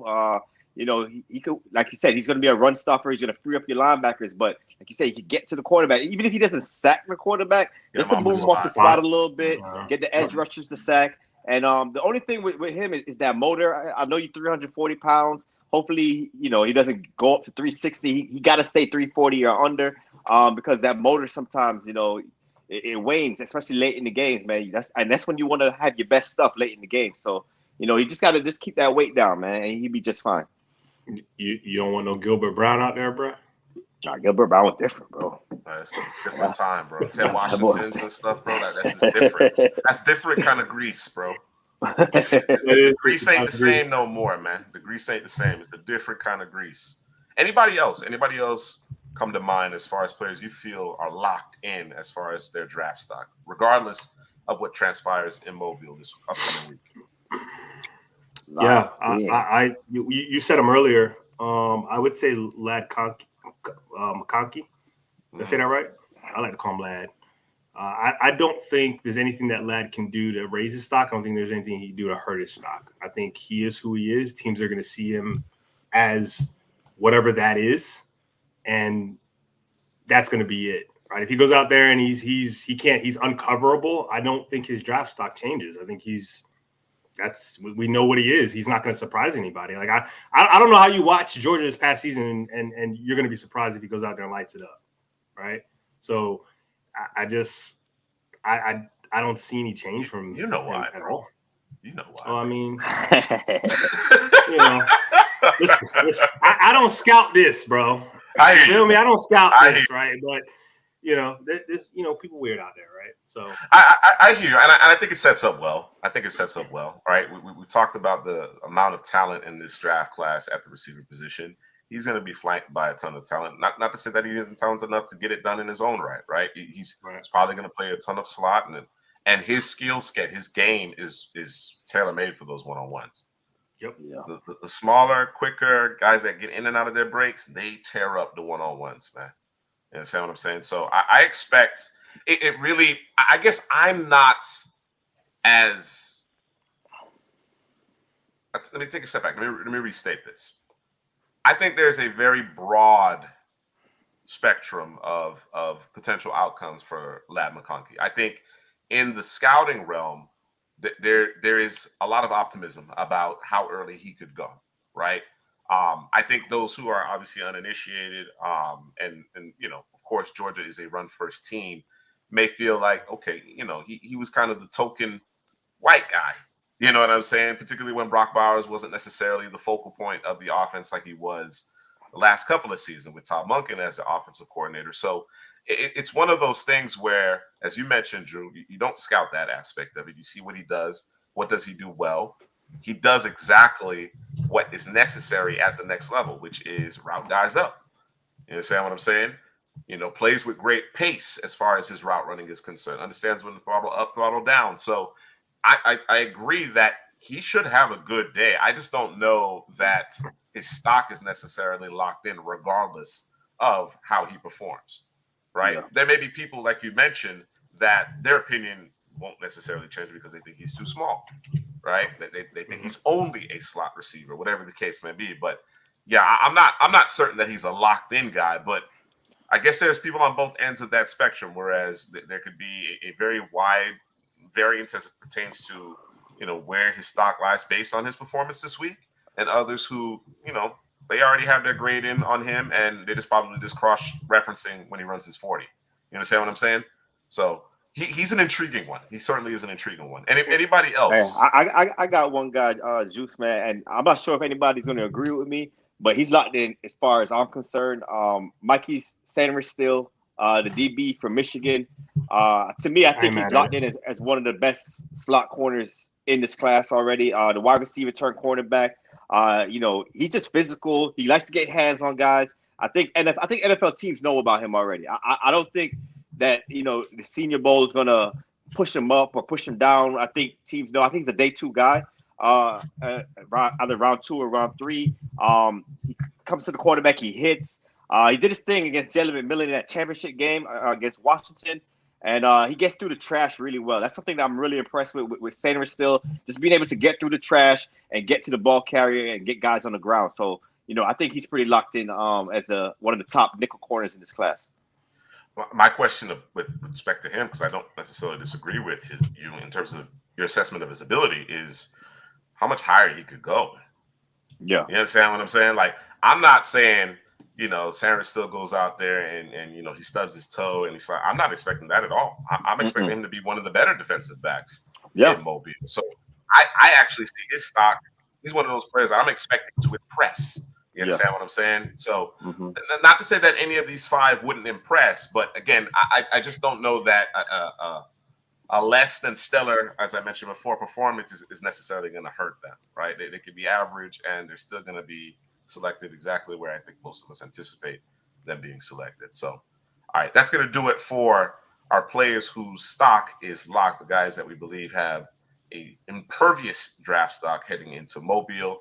That takes us to who do you want to see the most, right? Who is most intriguing, right? And there's always somebody. There's always somebody, whether it be a quarterback that you think, people are sleeping on, or a standout from one of those small schools, those Division II type schools, Division III. I remember I was a big fan of Kyle Duggar out of Lenoir-Rhyne. You know what I mean? You had your boy, his name is escaping me right now, in Jeremy Chin. You know what I'm saying? Like, those guys always come up, and I know this is going to be a name that's going to be very popular. Javon Baker, for sure, is a very, very popular name. Jalix is as well, Joey. He is as well. I've gotten more familiar with him over the last month, so it'll be interesting to see what he does with the step up in competition. So yes, clearly there's going to be a lot of guys who fall into this category. So let's jump into who we have here. We got the one and only Quinion Mitchell out of Toledo. And why are you excited to see what he's capable of, Headley? Man, it's a step up in competition. We talk about guys that, we see you dominate, teams that you're lining up against. We see you dominate that. Let's see you do it against these guys at the Senior Bowl. I want to see his hips move. We don't really get to see the hips. A lot of half-field reads, off coverage. He's driving to the football. He's sitting on it. Teams are not really testing him that much. Well, you're going to be tested at the Senior Bowl. You're coming in with high expectations. Some people have him as cornerback 1 or 2 at the top of the cornerback class, and he got to show out and show up. So, that's why I really want to see him, because he has the size, he has the speed, he has everything, all the measurables that you're going to want. He can run, he can track the football, but let's see what those hips do, and let's see what you do against better competition. Week in and week out, he wasn't facing those competitions. Yeah, he had 1 or 2 games where, he had good against good competition, but you're going to see it on every single rep. And we talk about those one-on-one drills. It's mano y mano right there. You got to turn your hips. You got to play that tight coverage. You got to have that short memory. So, we're going to see a lot from Quinion Mitchell at the Senior Bowl. I want to figure out whether or not he could play in and outside the numbers, right? As you mentioned, a lot of off coverage. D-Kid alluded to it previously that, they kind of played that kind of coverage in order for him to be able to operate on half the field, because they didn't necessarily have the horses on the other areas of their defense. But it's going to be more man-to-man opportunities in this one, right? And we're going to get a sense of how he fares in terms of man-to-man coverage, because I think one of the guys that obviously isn't in the Senior Bowl but has vaulted his way up the top of the rankings as far as the cornerbacks are concerned is Terrion Arnold. A big part of that is because he's so proficient at both zone and man coverage. You understand what I'm saying? Quinion Mitchell has the ball skills, though. I am thoroughly impressed with that. And I'm not even necessarily talking about the INTs. It's just a matter of him getting his hands on the football, timing, understanding how to play through the receiver's hands. So, yeah. And then, of course, athletically, he is gifted. You know what I mean? I think just from a traits perspective, he is highly coveted. So, really, really intriguing prospect to check out here in Mobile. Drew, your thoughts on Mitchell? I do want to get your thoughts on Mitchell as far as, what are you anticipating? Is it a wait and see for you, or do you think he has everything in spades? I would like, excuse me, I would like to think so. Because he's so good in the off coverage, that click and close. But I can't check the box, bro. I gotta see you in that man coverage. I gotta, like Helly said, I gotta see what them hips do, right? So I need pause. You want to pause that? Yeah, oh my bad. Pause. What them hips do? Pause. That thrust, bro. Come on. Took it too far. Pause that. First of all, you didn't pause when you said it. We need to run the tape. Hey, but ain't nobody caught me though. Ain't nobody saying that, bro. We resumed that. We fast forward through that. Listen. No. I'm gonna come in and levy a ruling. Drew, you got to pause that up, bro. You got to pause that one up, bro. With the hips. You know what I'm saying? Trying to see what the hips do. Come on. Bro. All right. Pause. Cool. Let me Clip let it. me restart. Chill. Don't clip nothing. Don't take me out of context, bro. Come on, man. We in the age of taking it out of context. No, seriously. Because we know he may, well, I don't know, Juice would argue, and I guess maybe there's two other corners you could argue corner safety. When you talk about Cooper DeJean, you talk about Nate Wiggins, you talk about the zone corner. Those two may be better or maybe just as good. The difference between those guys and him is he's actually getting his hands on the football, whether it be an interception or whether it be pass deflections, right? But again, we got to see that man coverage, because if he can't play the man coverage, then we got to slot him accordingly in terms of this class of corners, right? Scheme specific, but right. Again, and that's always a challenge, right? That's always a challenge when this gets back to coaching. This gets back to your projection of a player, right? Does he have the skills in order to do it? You know what I mean? Does he have the looseness in the hips? You know what I'm saying? To turn and run. You understand what I'm saying? So it's one of those things where we haven't seen it. So we haven't seen it. So, but you don't necessarily want to hold it against them, right? Exactly. It's a balancing act there. It's a balancing act there. So we want to confirm it. That's ultimately why he's a player that we really want to see in Moby. We want to confirm a couple of things here with a very talented player. I know Caleb about to live that USC life, that California life. I'm straight. La La Land, ain't La La Land. Yeah, I'm straight. I'm good. All right. Next up, we have XL Xavier Legette. Obviously, for obvious reasons, the size speed combination. I don't think there's anything quite like it in this class. The limited amount of production, right? It's not as if he didn't play against good quality competition. He certainly did. But it's only been 1 year of production. So here you are at your job interview, biggest job interview of your life. You know what I mean? Go out there and perform. You know what I'm saying? Show us what we saw. Let's make certain that it wasn't a flash in the pan, right? Let's make certain that this is the guy. You understand what I'm saying? And that, it just came together this past season. A little bit of a growth process there throughout his collegiate career. And it all coalesced into an amazing season. You want to continue to build on that. And then, of course, if he has a good week in Mobile, right? If he's doing his thing in one-on-ones and 7-on-7, and he's decent in the game. I don't even think he has to be special or anything like that. Decent in the game, and then he goes to that combine, blaze that 40. Yeah, he gonna blaze that 40. That's one thing for sure. He gonna blaze that 40. Skyrocket. You hear me? Yeah. I'm interested to see how tall he is. I see some people got him at 6'3". Some people got him at 6'1". I know it doesn't really matter as much. He's 6'2". I just want to see he's 6'2". in the middle, somewhere in the middle. You know what I'm saying? Yeah. He's He's 6'2", 220, 225. Yeah. You know what I'm saying? That's plenty good. That's plenty good. Bro. Yeah, bro. So and that route running, we got to see him in that route running, and it's going to show off his route running at the Senior Bowl. And if he's separating and he's routing guys up, lock him in the first round. You know how this goes, though, DK. Right? When you start trying to split hairs in terms of how do I stack guys up, you tend to give the edge to the guy who had substantial production earlier in their career. Right? Yeah. It's not necessarily a bad thing, right? But we need to confirm it. We need to confirm it. It's like I look at a quarterback. You mentioned growth process, right? When a quarterback has 1 year of starting and plays really well, it's more of a projection.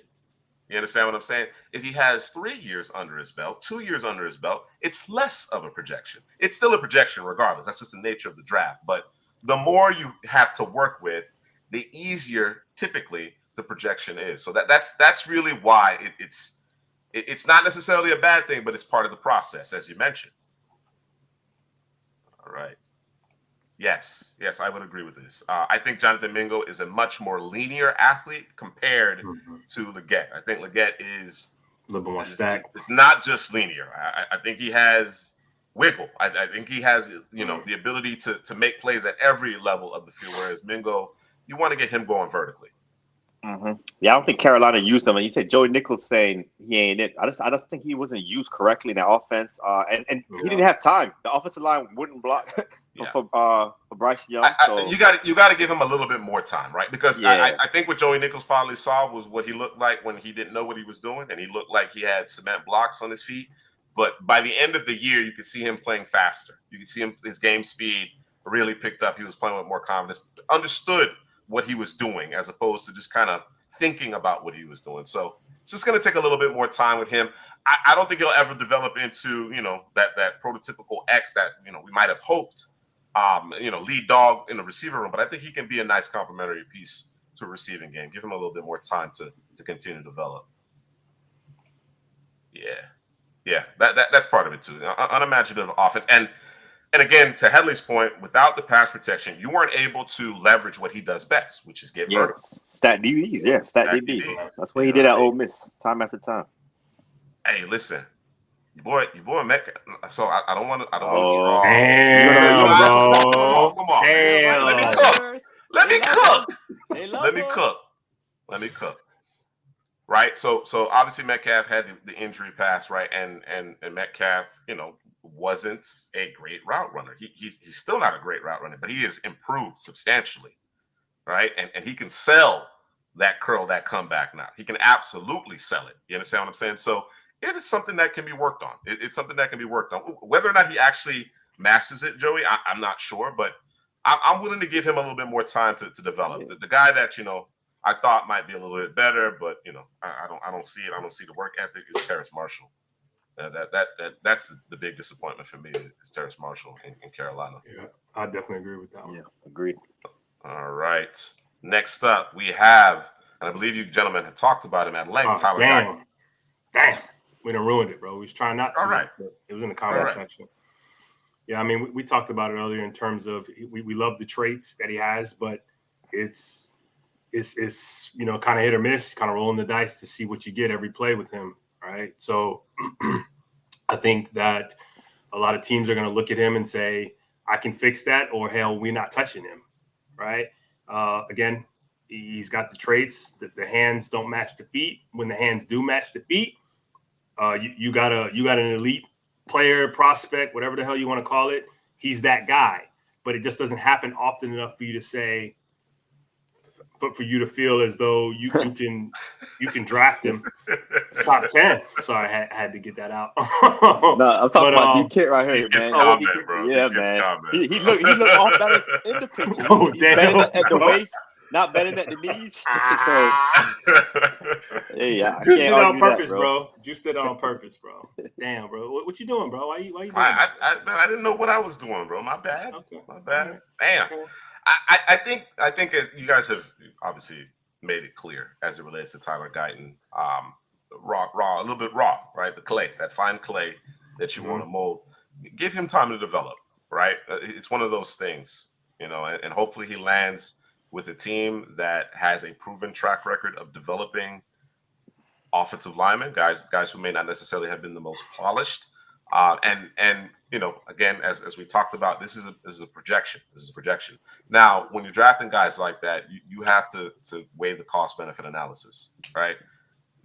Do I want to bet on those traits at the tackle position, which has a fairly high probability that it won't work out?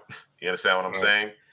In the first round, or do I want to wait until day 2? You understand what I'm saying? So I think for him, the key is to take to the coaching. You're going to get NFL coaching for a change here. Take to it. Soak it up. You understand what I'm saying? Former players, former NFL players, become one of those individuals that just works on honing their craft. You understand what I'm saying? So, I think the talent is immense. And as you mentioned, there's polishing that needs to happen, some more development around his technique. But hopefully, he takes to the coaching this week, helps himself, and kind of buoys himself and lands in a good spot as far as his development at the next level.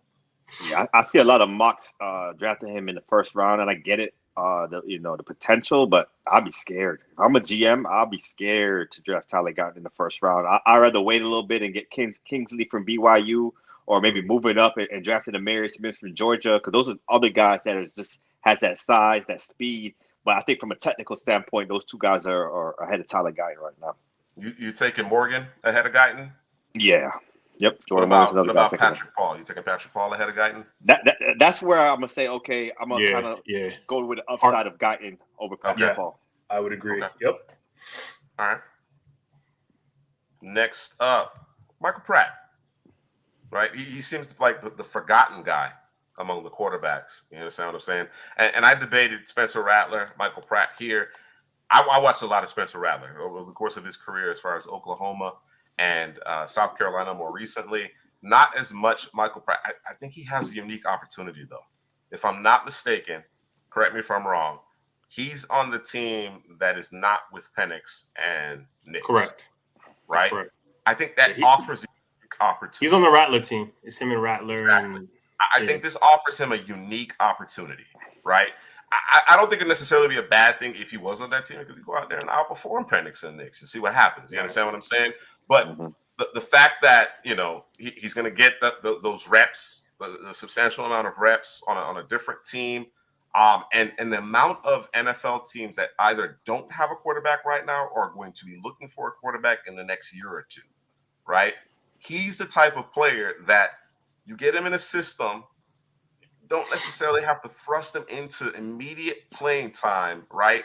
Let him get acclimated to your system and continue to grow. If assuming he continues to grow, there's a lot to like there. There's a lot like there. So I personally want to see more of him. I want to see more of what he's capable of playing. Of course, he's playing a non-Power 5. You're going to play with a lot more talent in this particular game. You're also going to be facing significantly more talent as well. So really intrigued about Michael Pratt's prospects. What do you think about Pratt, Drew?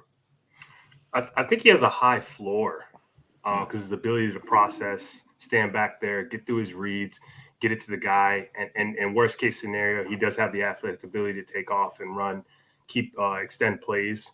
I'm interested to check out more of his arm in terms of, I'm not a big power arm guy. That's not my thing, right? If you can get it out there and get it, I'm cool with that. But I am interested to see more of that in terms of deep out routes, things down the field a little bit more. But I think he has a high floor, and I think worst case scenario for him, man, is a damn good backup, right, in the league. Assuming he goes to the right situation, right. But yeah, I like him a lot. He's going to be one of the guys I'm keying on at the Senior Bowl in terms of the quarterback position. He might be number one for me to watch. Yeah, gotcha. And that's why he's on the list, because we want to see him, man. And I think a guy from last year's Senior Bowl that he kind of had to follow his blueprint, Jake Hayner, because Jake Hayner, when he got better every single day of the Senior Bowl, and he was the best quarterback out there when it was all said and done. So look what Hayner did, and I think Pratt has the opportunity to do that, because at Tulane he got better every single season also. And Drew, you hit it right on the head with the arm strength. Can he make those deep out throws, opposite hash? Can he do that? Because the arm strength's out there all the way. And I like to see him make quicker decisions. I know he likes to be in the pocket and he likes to throw the football, but I want to see him make quicker decisions. I want to see his pre-snap recognition, how he works with those coaches, because I think, like you said, a backup quarterback, I think that would be kind of his ceiling, maybe come in and spot start. I don't know if he's going to be a starter every day and every week in and week out at the next level, but just being reliable and being able to spot guys if guys get injured. Let's see if he could do that at the next level. All right, and then finally, Malachi Corley.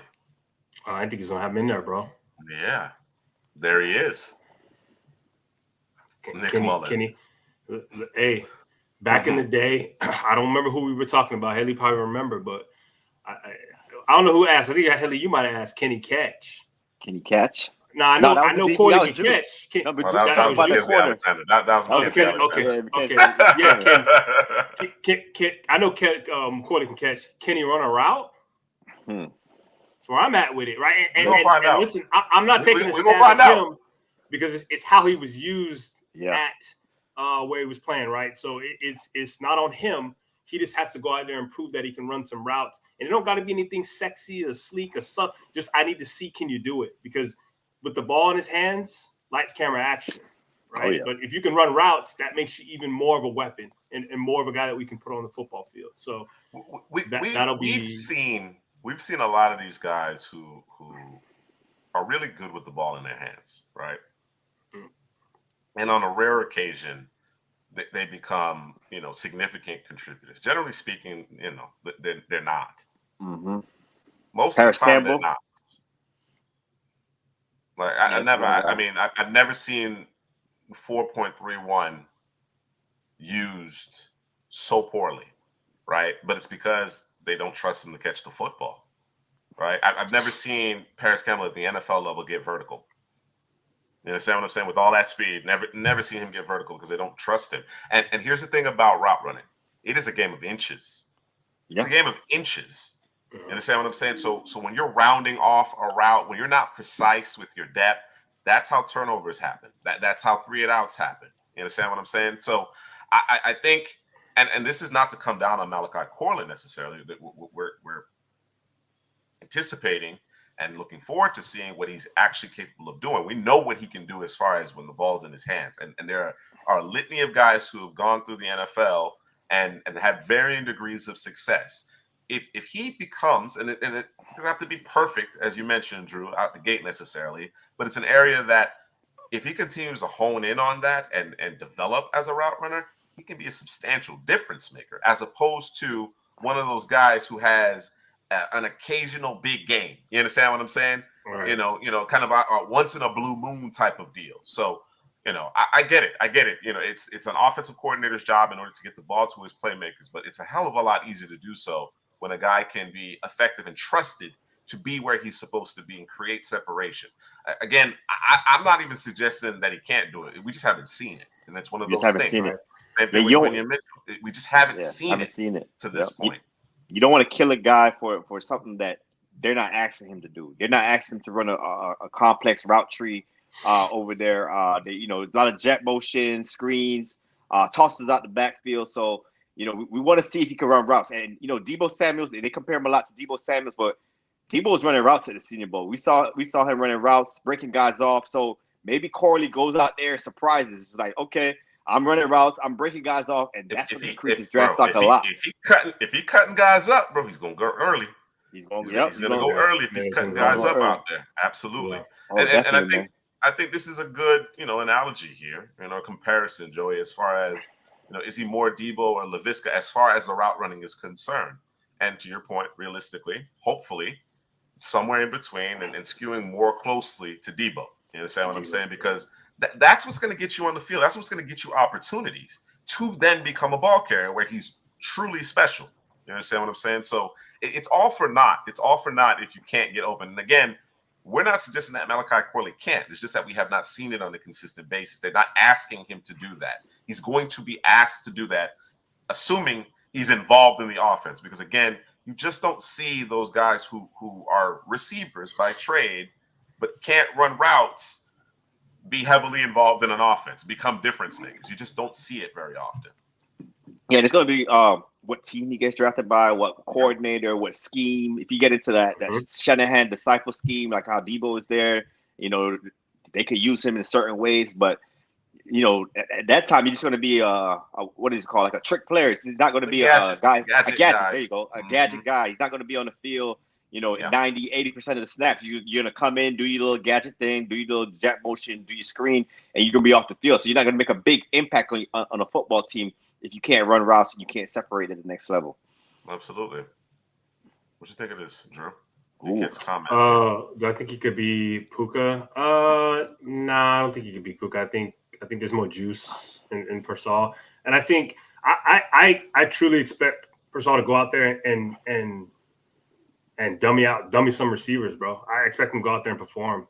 Like there's no I don't have any reservations or any doubt that he's gonna go out there and handle business. Him and Roman Wilson, I think them boys gonna ball, bro. Period. Roman always open. He's always open. Yeah. Just they're too busy running the football. Mm-hmm. Wow. Right. But yeah, they say Herbert gonna be in that 22 personnel heavy. This ain't gonna be, we ground and pound Come on, in the man. bolts, man. Switch it up. Oh, yeah. Take the defense. Draft your Blake Corum, You know what I mean? Run the football. Max. All right. Anybody else you're particularly interested in watching next week here at the Senior Bowl? Intrigue levels off the charts. Ray Davis. Oh yeah. The Kentucky running back. I'm definitely looking intrigued to see him. Spencer, you named Spencer Rattler earlier. I got Roman Wilson on here. I got Ricky Pearsall on here. A guy that I want to see too is Jordan. Is it Whittington? Yes. I'm not sure I'm saying that right. Yep. From Texas, From number Texas. 13. Yep. Yeah, he's kind of like a big slot. He reminds me a little bit. Well, I know you're a Hall of Famer. I need y'all to relax. Take it back. Pause. It reminds me a little bit of a Larry Fitzgerald type. A little bit. Just a little dab. All right. And also What? Dwayne. Explain yourself. I said a little bit. How? What slot. element of his game? Just Big a big slot. Okay. Hands. He got some hands, man. Come on, man. Right. Come on. Get off me, bro. Get off me. And then also, DK said that he said his name earlier is Trevon Wallace from Kentucky, linebacker. Yeah. He plays like a weak side linebacker with a middle linebacker soul, bro. Mm-hmm. So I'm really excited to see him.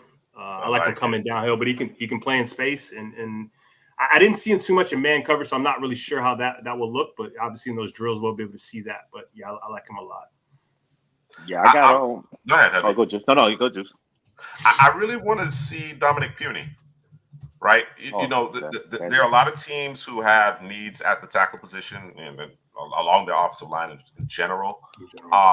And once you get into the Amarius Mims and Jordan Morgan and Kingsley, that particular range. After that, you start thinking about, okay, these guys are kind of prospects, and they're a little bit raw. They have the talent, they certainly have the measurables, but the Patrick Pauls, the Tyler Guytons of the world, they may not necessarily possess that. Okay, drop him in the lineup and go help me. I want to see where Dominic Puny falls in that group. I'm certainly not considering him quite as talented as those upper echelon tackles in this class, but certainly how quickly can he get on the field? You know what I mean? That's something that I'm going to be keeping an eye on for sure. I got a couple guys. Kalen Carson, the corner out there in Wake Forest. Really want to see him. I want to see what kind of intensity he brings. Which Kalen Carson, it's kind of like Where's Waldo or, Carmen Sandiego. It's like, who are we going to see, man? I hope we see good Kalen Carson because he has a lot of talent out there. And I'm going to go to the running back position, man. There's a lot of running backs, smaller school guys. You got Dylan Law from New Hampshire. I want to see what he's about. You got Kamani Vidal from Troy. We saw a couple, Rasheen Ali from Marshall. When you see Ali, you're going to think Matt Forte. He runs like Matt Forte, a little higher running style. Can catch the ball out the backfield. Drew mentioned Ray Davis. I got some notes on Rashawn Lee. He's tough running style. I think his vision. I want to see Ali's vision improve a little bit, but he's a dual threat ability. I see a little Matt Forte in him. Jawar Jordan, the running back from Louisville. He got that killer burst, man. He can get skinny through a hole. I want to see him. He erases angles. Jalen Wright, that's my guy. That's my guy in this class, that running back. He's just the movement ability. He shakes guys, the lateral movements without losing any speed. Can catch the ball out the backfield. Really interested to see him. Who else will be there? I wonder if it's Sion Vaki. You think he's gonna get any running back reps over there at Mobile? It's strictly safety.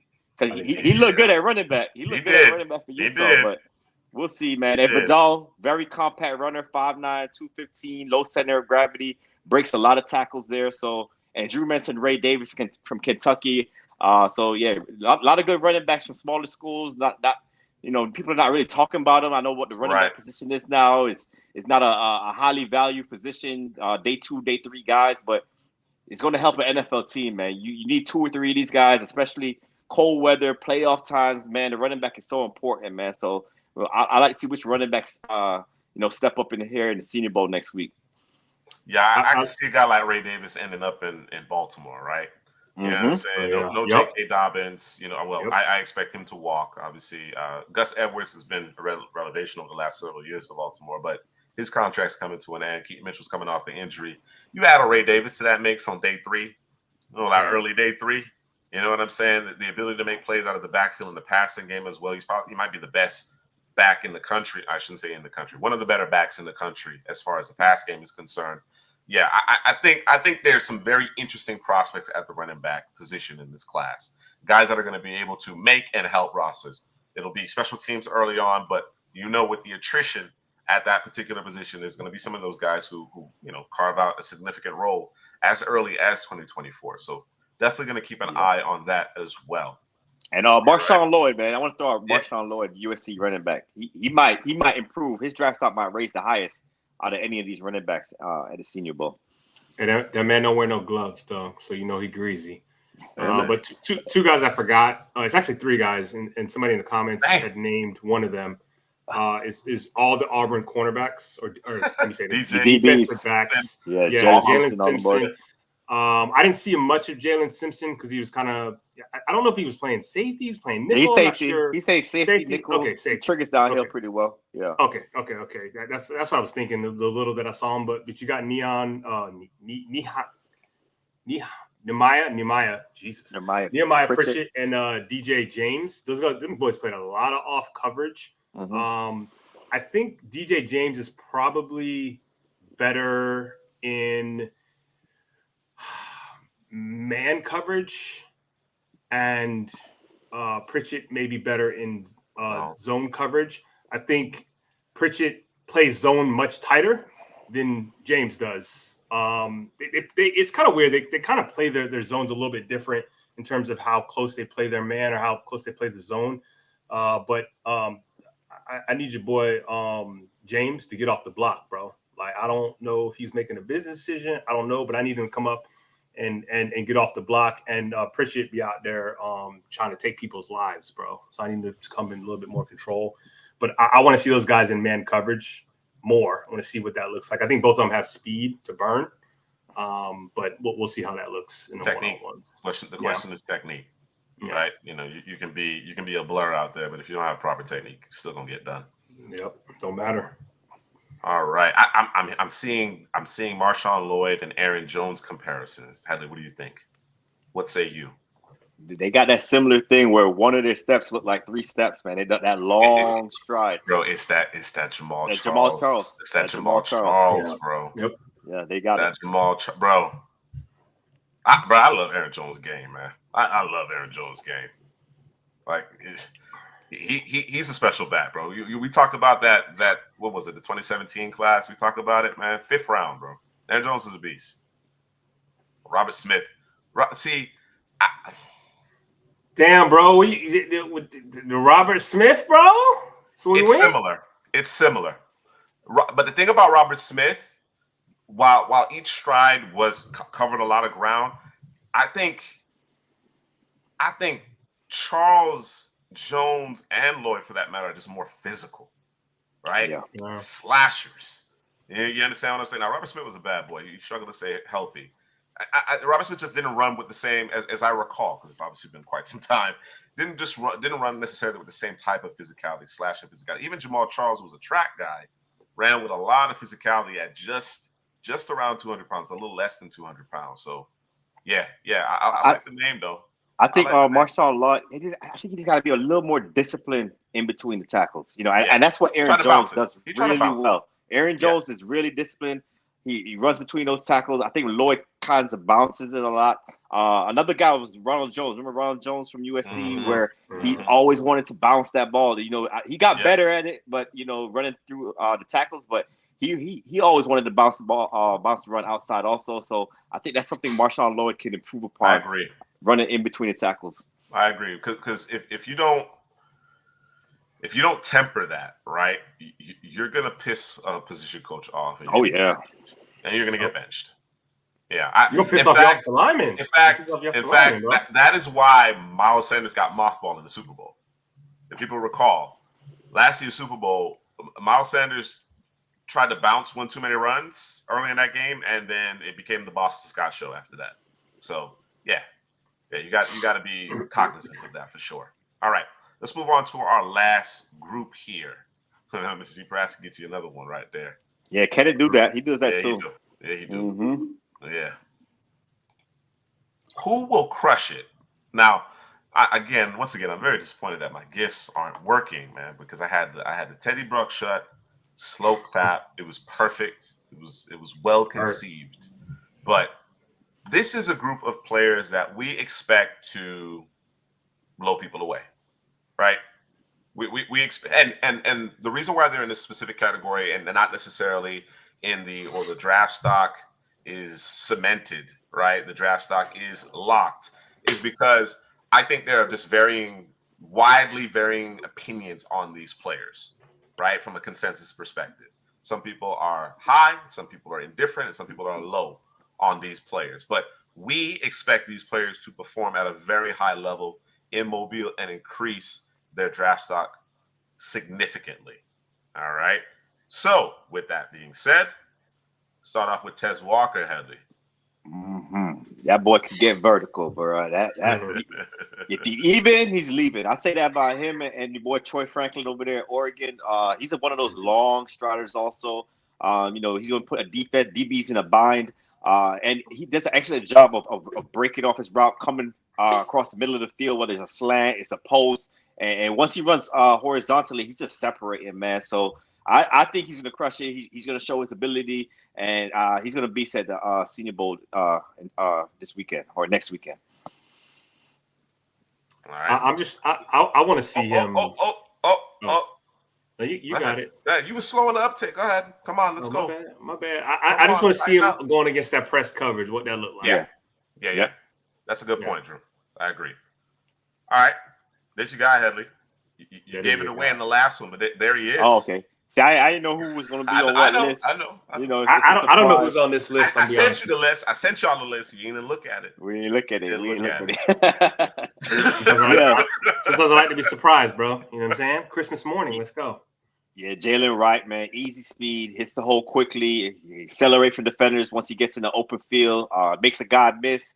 That twitchy ability, man. That's something, we always talk about it at the running back position. Can you make a guy miss? They're going to block it up for you. It's going to be one guy that you have to shake. You have to make him miss.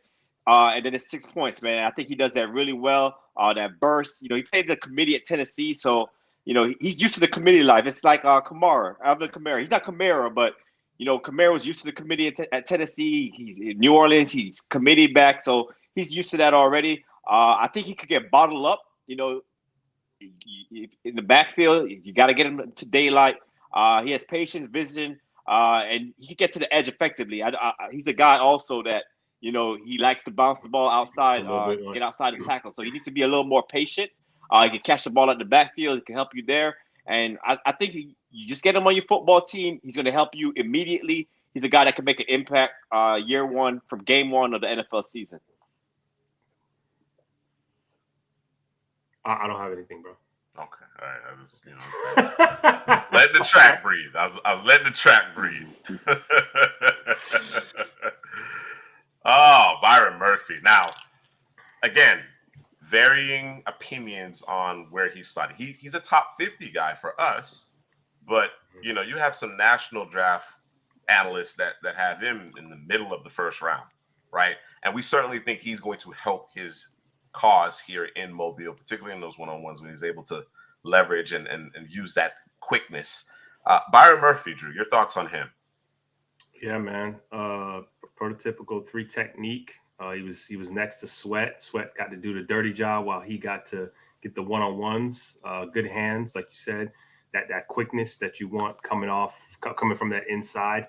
Like you said, I expect him. I think we all agree. Everybody in the comment section agrees this man should be dominating the one-on-ones. And that's not necessarily what I'm going to be looking at. I'm going to expect him to do that there, but I want to see him on the 11 on 11s. What does that look like when Sweat's inside run right next to him, right? Run too. Yeah. Let me see what that looks like. So, yeah, but I do expect him to crush it. Out of these 3 guys so far, is there anybody you expect to not finish the week because they've crushed it? Probably Murphy. Yeah, Probably Murphy. Out of these 3 guys, yeah. Okay. Yeah. With the buzz he's getting, absolutely, I can see him shutting it down. Absolutely. Well, I mean, All right. Jeremiah has spoken, bro. Yeah. You know what I'm saying? You got that Jeremiah stamp. You know, you get that Jeremiah stamp. You shooting up the board. Yep. Troy Fautanu. Yeah. That's his guy right there. This is easy, man. And the only thing that I want to know is how many snaps does he get at guard and how many snaps does he get at tackle, right? That's really it, right? And I'm pretty sure most of his snaps are going to come inside, and maybe all of them do, and they don't even bother with the tackle. But I was one of the guys who always thought he could play tackle, right? You don't have to push him inside. This is their opportunity. The Yeah. NFL teams, the coaches are going to say, look, play him at tackle, right? We want to see it. We want to see it. He's going to play guard. He's going to play tackle. We've seen it. We've seen guys who have been traditionally left tackles play right tackle, play right guard, left, whatever the case may be, because they want to see what you're capable of. It takes me back to Zion Johnson, our top guard in that particular draft class. They played him at center most of the week. You know what I mean? And then having experience playing center, and he was phenomenal. You know what I mean? So it's one of those things. Teams are going to they want to confirm it. They want to confirm because some people feel that he should be a guard. There are others that feel that he's capable of playing tackle as well. You know what I mean? Or that he would be better at guard versus tackle. Not that he couldn't play both positions. So I fully expect him to play both. And that's the reason why I think there's some volatility here in terms of his draft stock. There are going to be certain organizations that are pigeonholing him in one fashion or another. And with a strong performance, I think he's going to alleviate some of those concerns and increase his draft stock. So looking forward to his performance. Yeah. He's the one guy. He was the one guy who showed up during that national I would agree with that. on that O-line, yeah. And we always talk about guys at the offensive line position. I know Drew brought it up earlier where the hands and feet, it just got to match. We talked about Tyler Guyton, but his hands and feet, man, that mirror and matchability, that pass protection, that's why I think he's a tackle. I know that the arm length, that's 34 inches. I like 34 inches. It's good. But I know everyone want to push him inside, but that feet and hands, that mirror and matchability against those edge rushers, it's outstanding, man. And what I want to see him is interior against power. I want to see what that looks like. If he can handle power on the interior, because he had a little issue with Dorless. I know Dorless gives everyone problems, but I want to see how he handles that, man. That power from the interior, because that feet and hands on the edge, he does that outstanding. Might be one of the best in the class. Him and Olu Fashanu with that. Dancing Bear out there. I really like this comment here, Drew. Troy's this year's Elijah Vera Tucker. Oh, yeah, that's a good comp because I think it's a really good comp. They pushed Tucker inside. Yeah, I think that's if you put really Fautanu in a zone scheme inside, I think he'd be perfectly fine in that zone scheme. On the interior. Oh yeah. D-Kit. I mean, I think we all think Latu's going to crush it, but it's not going to change his draft stock in our eyes, right? I think he's locked in where he is. We had him on the locked-in list. The medicals kind of affect him a little bit, so that's the only variable as far as I'm concerned, and there's nothing he can do about that. The Senior Bowl isn't going to change that. You know what I'm saying? Yeah. The combine is where that's going to be impacted. Hey, before you show the last guy, D-Kit, you got to know who the last guy is, bro. We haven't even talked about him yet, bro. We haven't talked about him yet. Come on. I'm not even sure who the last guy is. But you can't tell from the silhouette, bro. Now, mind you, D-Kit mentioned him earlier. He did mention him earlier. Did he? Yeah, How early? How early? He did. I think that last segment. Man, come on. Yeah, man. I don't know who it is the one and only Brandon Dorless. There you go. That's what I thought it was. All right. Good respect. Respect me. You gotta respect him, bro. We've been in the Dorless camp for a long time, right? And I think this is the week that everybody gets aboard. Everybody's gonna get on board that bandwagon this week. It's happening. It's gonna happen. It's happening, man. I want to see, because he could play all over the defensive line, edge, like you said, 5 tech, 3 technique. It's be interesting to see where they're gonna play him. They probably move him all over, but he gonna get that treatment. Man, you know who got that treatment last year for Oregon? That was at the Senior Bowl. You remember? Who was it again? I forgot. I'm drawing a blank right now. Oh, defensive lineman from Oregon? Yeah. Who was it? Come on. Y'all gonna make me Google it? From Oregon? Yeah, from Sure, Oregon. it's Oregon. Yeah, no, it's Oregon. Oh, I'm you're talking 100% about sure. the guy from Miami that played from Miami. He transferred to Oregon from Miami to Oregon. I think he played tight end a little bit. Yeah, he got drafted by the Panthers. Your boy, Juice. Yes. DJ Johnson. DJ Johnson. Yes, there we go. Yeah. Nah. Where they pay DJ No. Johnson at linebacker, off-ball linebacker, right? Bro, Yeah, it was. he's Yeah, not, it was. He's No, not I'm in the not. same stratosphere. No. I'm just saying in terms of how he was treated. How they were using him. Oh, just moving him around? because he was a master of none. Yeah, it's because he was a master of none, bro. Yeah, you're right. Yeah, You're man. right. But Dorless is just the hands, bro. The arsenal moves, rip, stack, shed, chop, man. He wins on anywhere, power, finesse. You know, he got the shoulder dip at 6'3", 290, stacking shed. He's a force, bro. And I just want to see a team say, hey, man, let me see what he does that 3 technique. I want to see. That's where I want to see him playing predominantly. Cut him loose. Just cut him loose at 3 technique. Let him get after the quarterback upfield, one gap in. Because he could do it all, but I think one gap in at a 3 technique might be his best superpower. I think 4-5 he could be dominant as well. Yeah. You understand? Yeah. I mean in terms of affecting the passer. You know what I'm saying? Like while he can be out there at a 7, that may not necessarily be his ideal spot. But I think anywhere from between 3 to 5, Dorless is a difference maker, bro. Absolutely. All right. Anybody else you think? You know, and it may be guys that we named previously in some other lists, but any other guys you think is going to crush it this upcoming week at the Senior Bowl? Crush? I would have said my boy Rakestraw, but injury. Well, I was looking forward to watching Rakestraw. He was definitely on my looking forward to see list. I think because of how Ivan Pace performed last year, I think Peyton Willis might be a guy that might crush it. Right. That's an interesting name, man. Ivan Pace was so good. It's still baffled how he went undrafted. He was too short, bro. I talked to him. He said them boys say, you know, you don't have the requisite size that they want from the linebacker position. But if you use them properly, I don't give a damn what your size is. Yeah, but he's gonna do his job. He was out there. Right. We don't like his size, but here he is starting the majority of and he went to the perfect scheme. He went to the perfect scheme too, right? Yeah. Ain't no way, bro. Ain't no way I wouldn't have used a day 3 pick on him. Ain't no way. There's a guy here. 7th round, any round, bro. Any round day 3, bro, would have been fine. I got Paul checking in. I have Ben Sanat. I don't know if I'm saying that right. Yeah, tight end, Kansas State. Yeah. I think he's a really good blocker as long as he's not too aggressive. But I want to see him. What did it look like with him catching the football?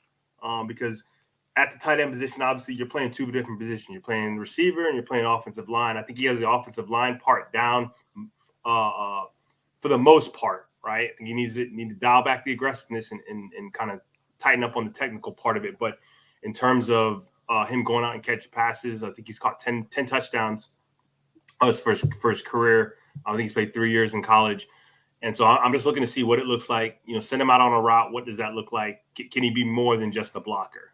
So that's I'm looking at for him. And then Dwayne Carter. That's Duke, right? Yeah, Dwayne Carter. Yep. So I'm looking for him. I want to see what he looks like in them 1-on-1s and what he looks like in the 11-on-11s. He caused havoc up front. And then a guy I've been watching for a long time, and he just now coming out. I'm assuming he's a senior. Could be wrong. Is Layden Robinson from Texas A&M. I mean, that damn, bro. Where you been at, bro? I've been watching you, bro. You've been struggling, bro. You've been what was the Texas A&M player that came out before him? I thought he was the next Kenyon Green. Kenyon Green. What he doing?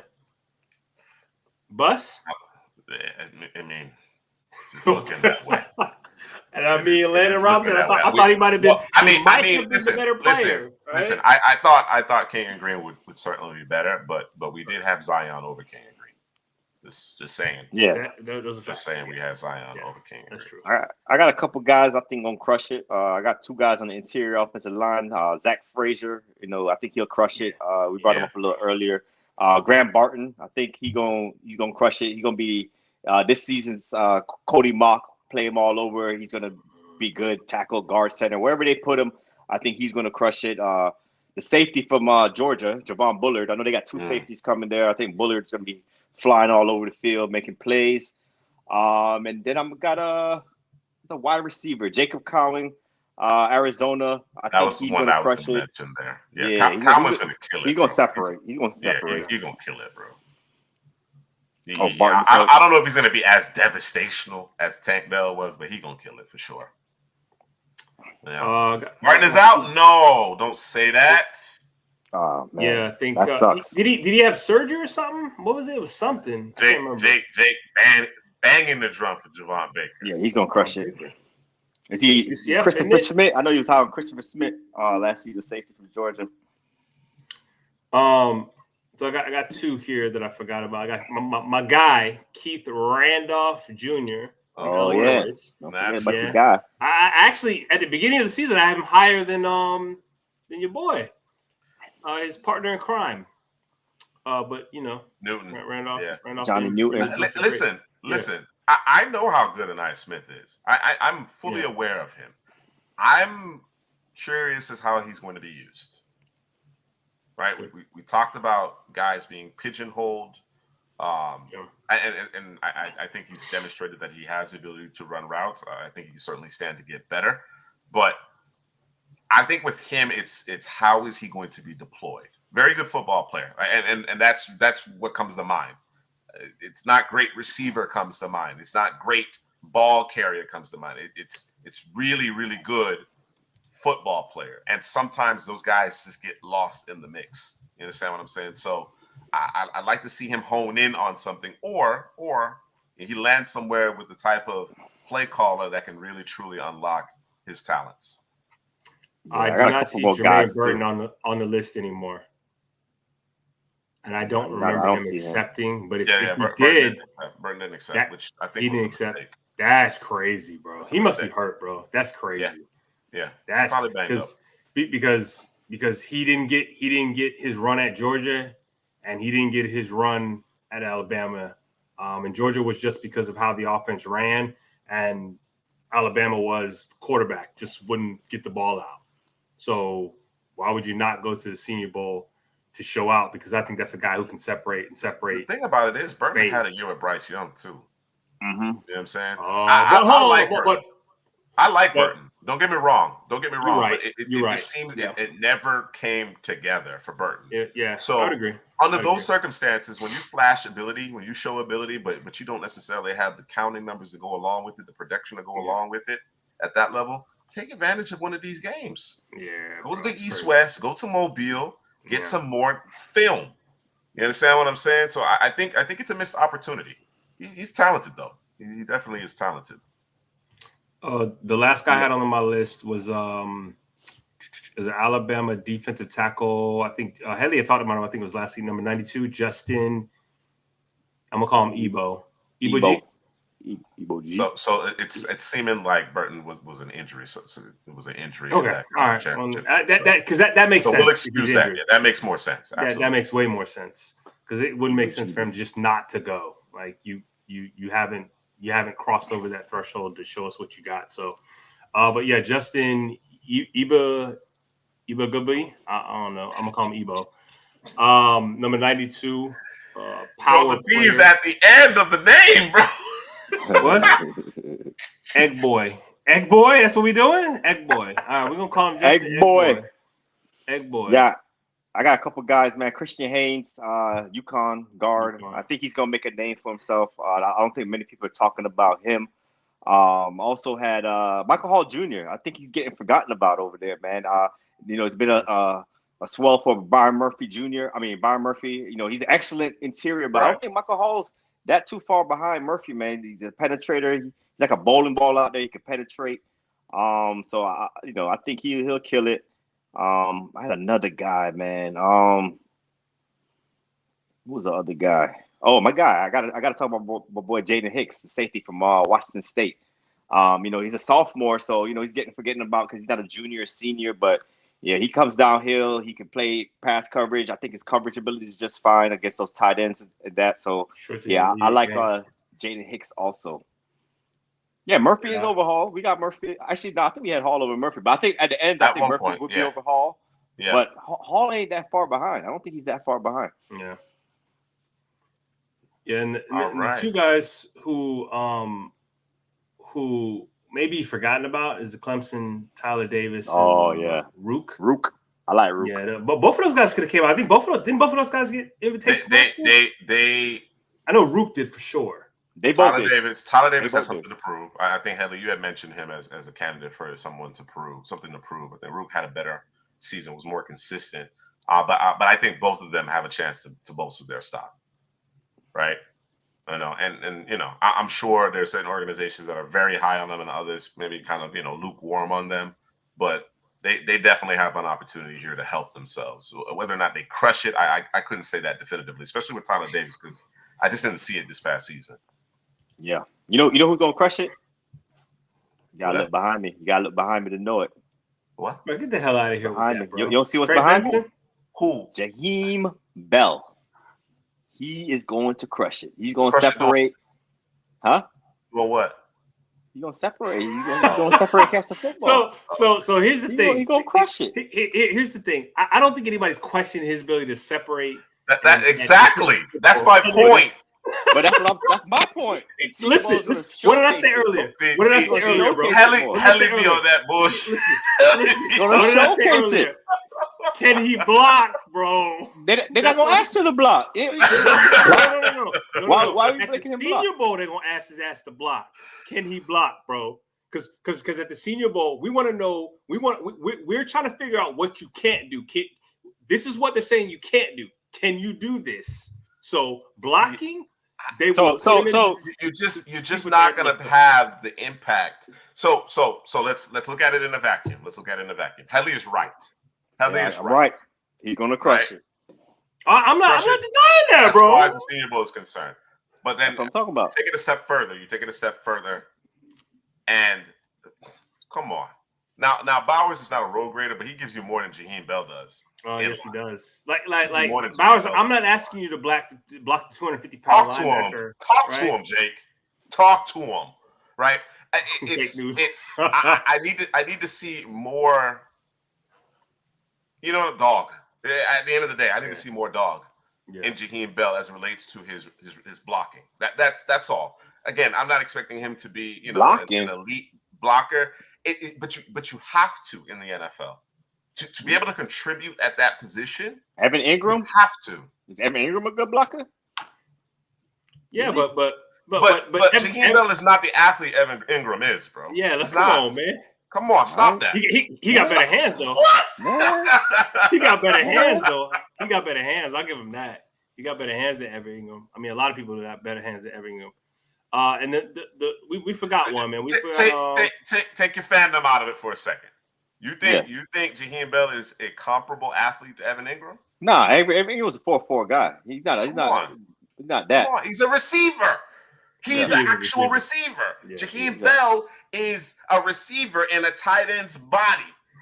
It's a small, non-blocking tight end's body, bro. Like, I got you. You know what I'm saying? Nah, I get you, man. You got that you behind you, bro. Trey Benson, I disagree with the man. I disagree with the man. Come on, bro. I agree with the man. Then he said, you know what I'm saying, block. Block. You mentioned Benson, and I can't mention Jaheim Bell, man. Come on. Look at this bullshit. Bell is him, bro. I think that's the key, Joey. I think that's the key is continuing to improve and see the consistent effort. I think that's the key. Absolutely. Absolutely. Otherwise, like when I think about Jaheim Bell, I think that the ceiling, and not a bad ceiling, don't get me wrong, not a bad ceiling. The ceiling is Jonnu Smith. That's the ceiling. And Jonnu Smith is a better blocker than he is, bro. Yeah. You know what I'm saying? I think you could end up with Gerald Everett.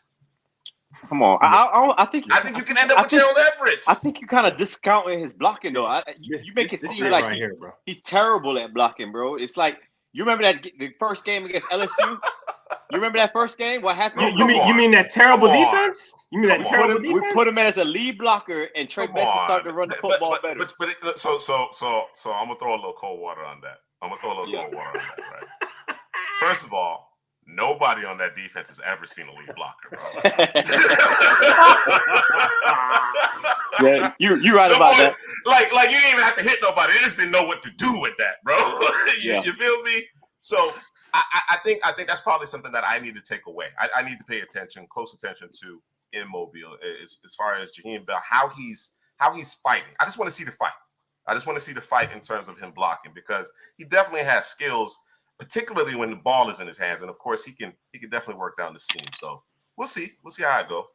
But yeah, I think with that position, it's just hard to be a consistent contributor if you don't block. If you're not an average blocker, if you're below average blocker, it's gonna be hard, bro. It's gonna be hard at the NFL level to make an impact. You got to be special in the other aspects of that position. I like Joe Everett. He may be. I like Joe Everett. Was it Alabama? Bowl alum? Was it Alabama A&M? South Alabama. My bad. Mm-hmm. South Alabama. I like Joe Alabama. Since we're talking tight end, let's not leave out Brevin Span Ford, the law firm from Minnesota. Okay. Let's not leave him out. Yeah, he could block. He can block. He can block. 6'11", bro. Why don't you just call him 6'12", bro? Why don't you just call him 6'12"? All right, this was good. I feel prepared. I feel prepared in terms of what I need to pay attention to. D-Kid, please report back as it relates to the Shrine game. We'll be looking for you. D-Kid. Enjoy yourself. Bro, be safe. You don't have the schedule, bro? Come on, bro. You don't have the schedule for next week? What we doing? Because we going live probably every day or something. I gotta we gotta talk about that. All right, man. We gotta talk about that. You gotta figure it out. I'm just show up. I'm just gonna show up. I think I'll let show up and show out, bro. You feel me? That's show up and show out. From the Senior Bowl, Middleton. Molly. I gotta holler at Molly. Make sure we get all the details on Molly. You know what I'm saying? Not to be confused with Molly. Yeah, you feel me? Right. Nah, we don't. Chill. That's like 8 to 11s, bro. Like I don't know nothing about that. Bro. I don't know nothing about that. Don't even put that on it, bro. Because you don't really know, bro. I actually don't know. I have you might be butt naked in the shower. You feel me? Come on, man. The fetal position on the bathroom floor, bro. Bro, fetal. What was that? Roddy? Was that Roddy? Oh man, come on, bro. Somebody hurt, extra hurt. I think Roddy told me a story, bro. Told you a story? It's a Duval story, bro. My guy, bro. At any rate, looking forward to next week for sure. Again, stay tapped in with us. We're gonna have a ton from the Senior Bowl. We're really looking forward to this one to make this one as special as we possibly can. We'll be there all week, including the game. So, for Headley, Drew, this is Juice. We will see you all of next week. All right.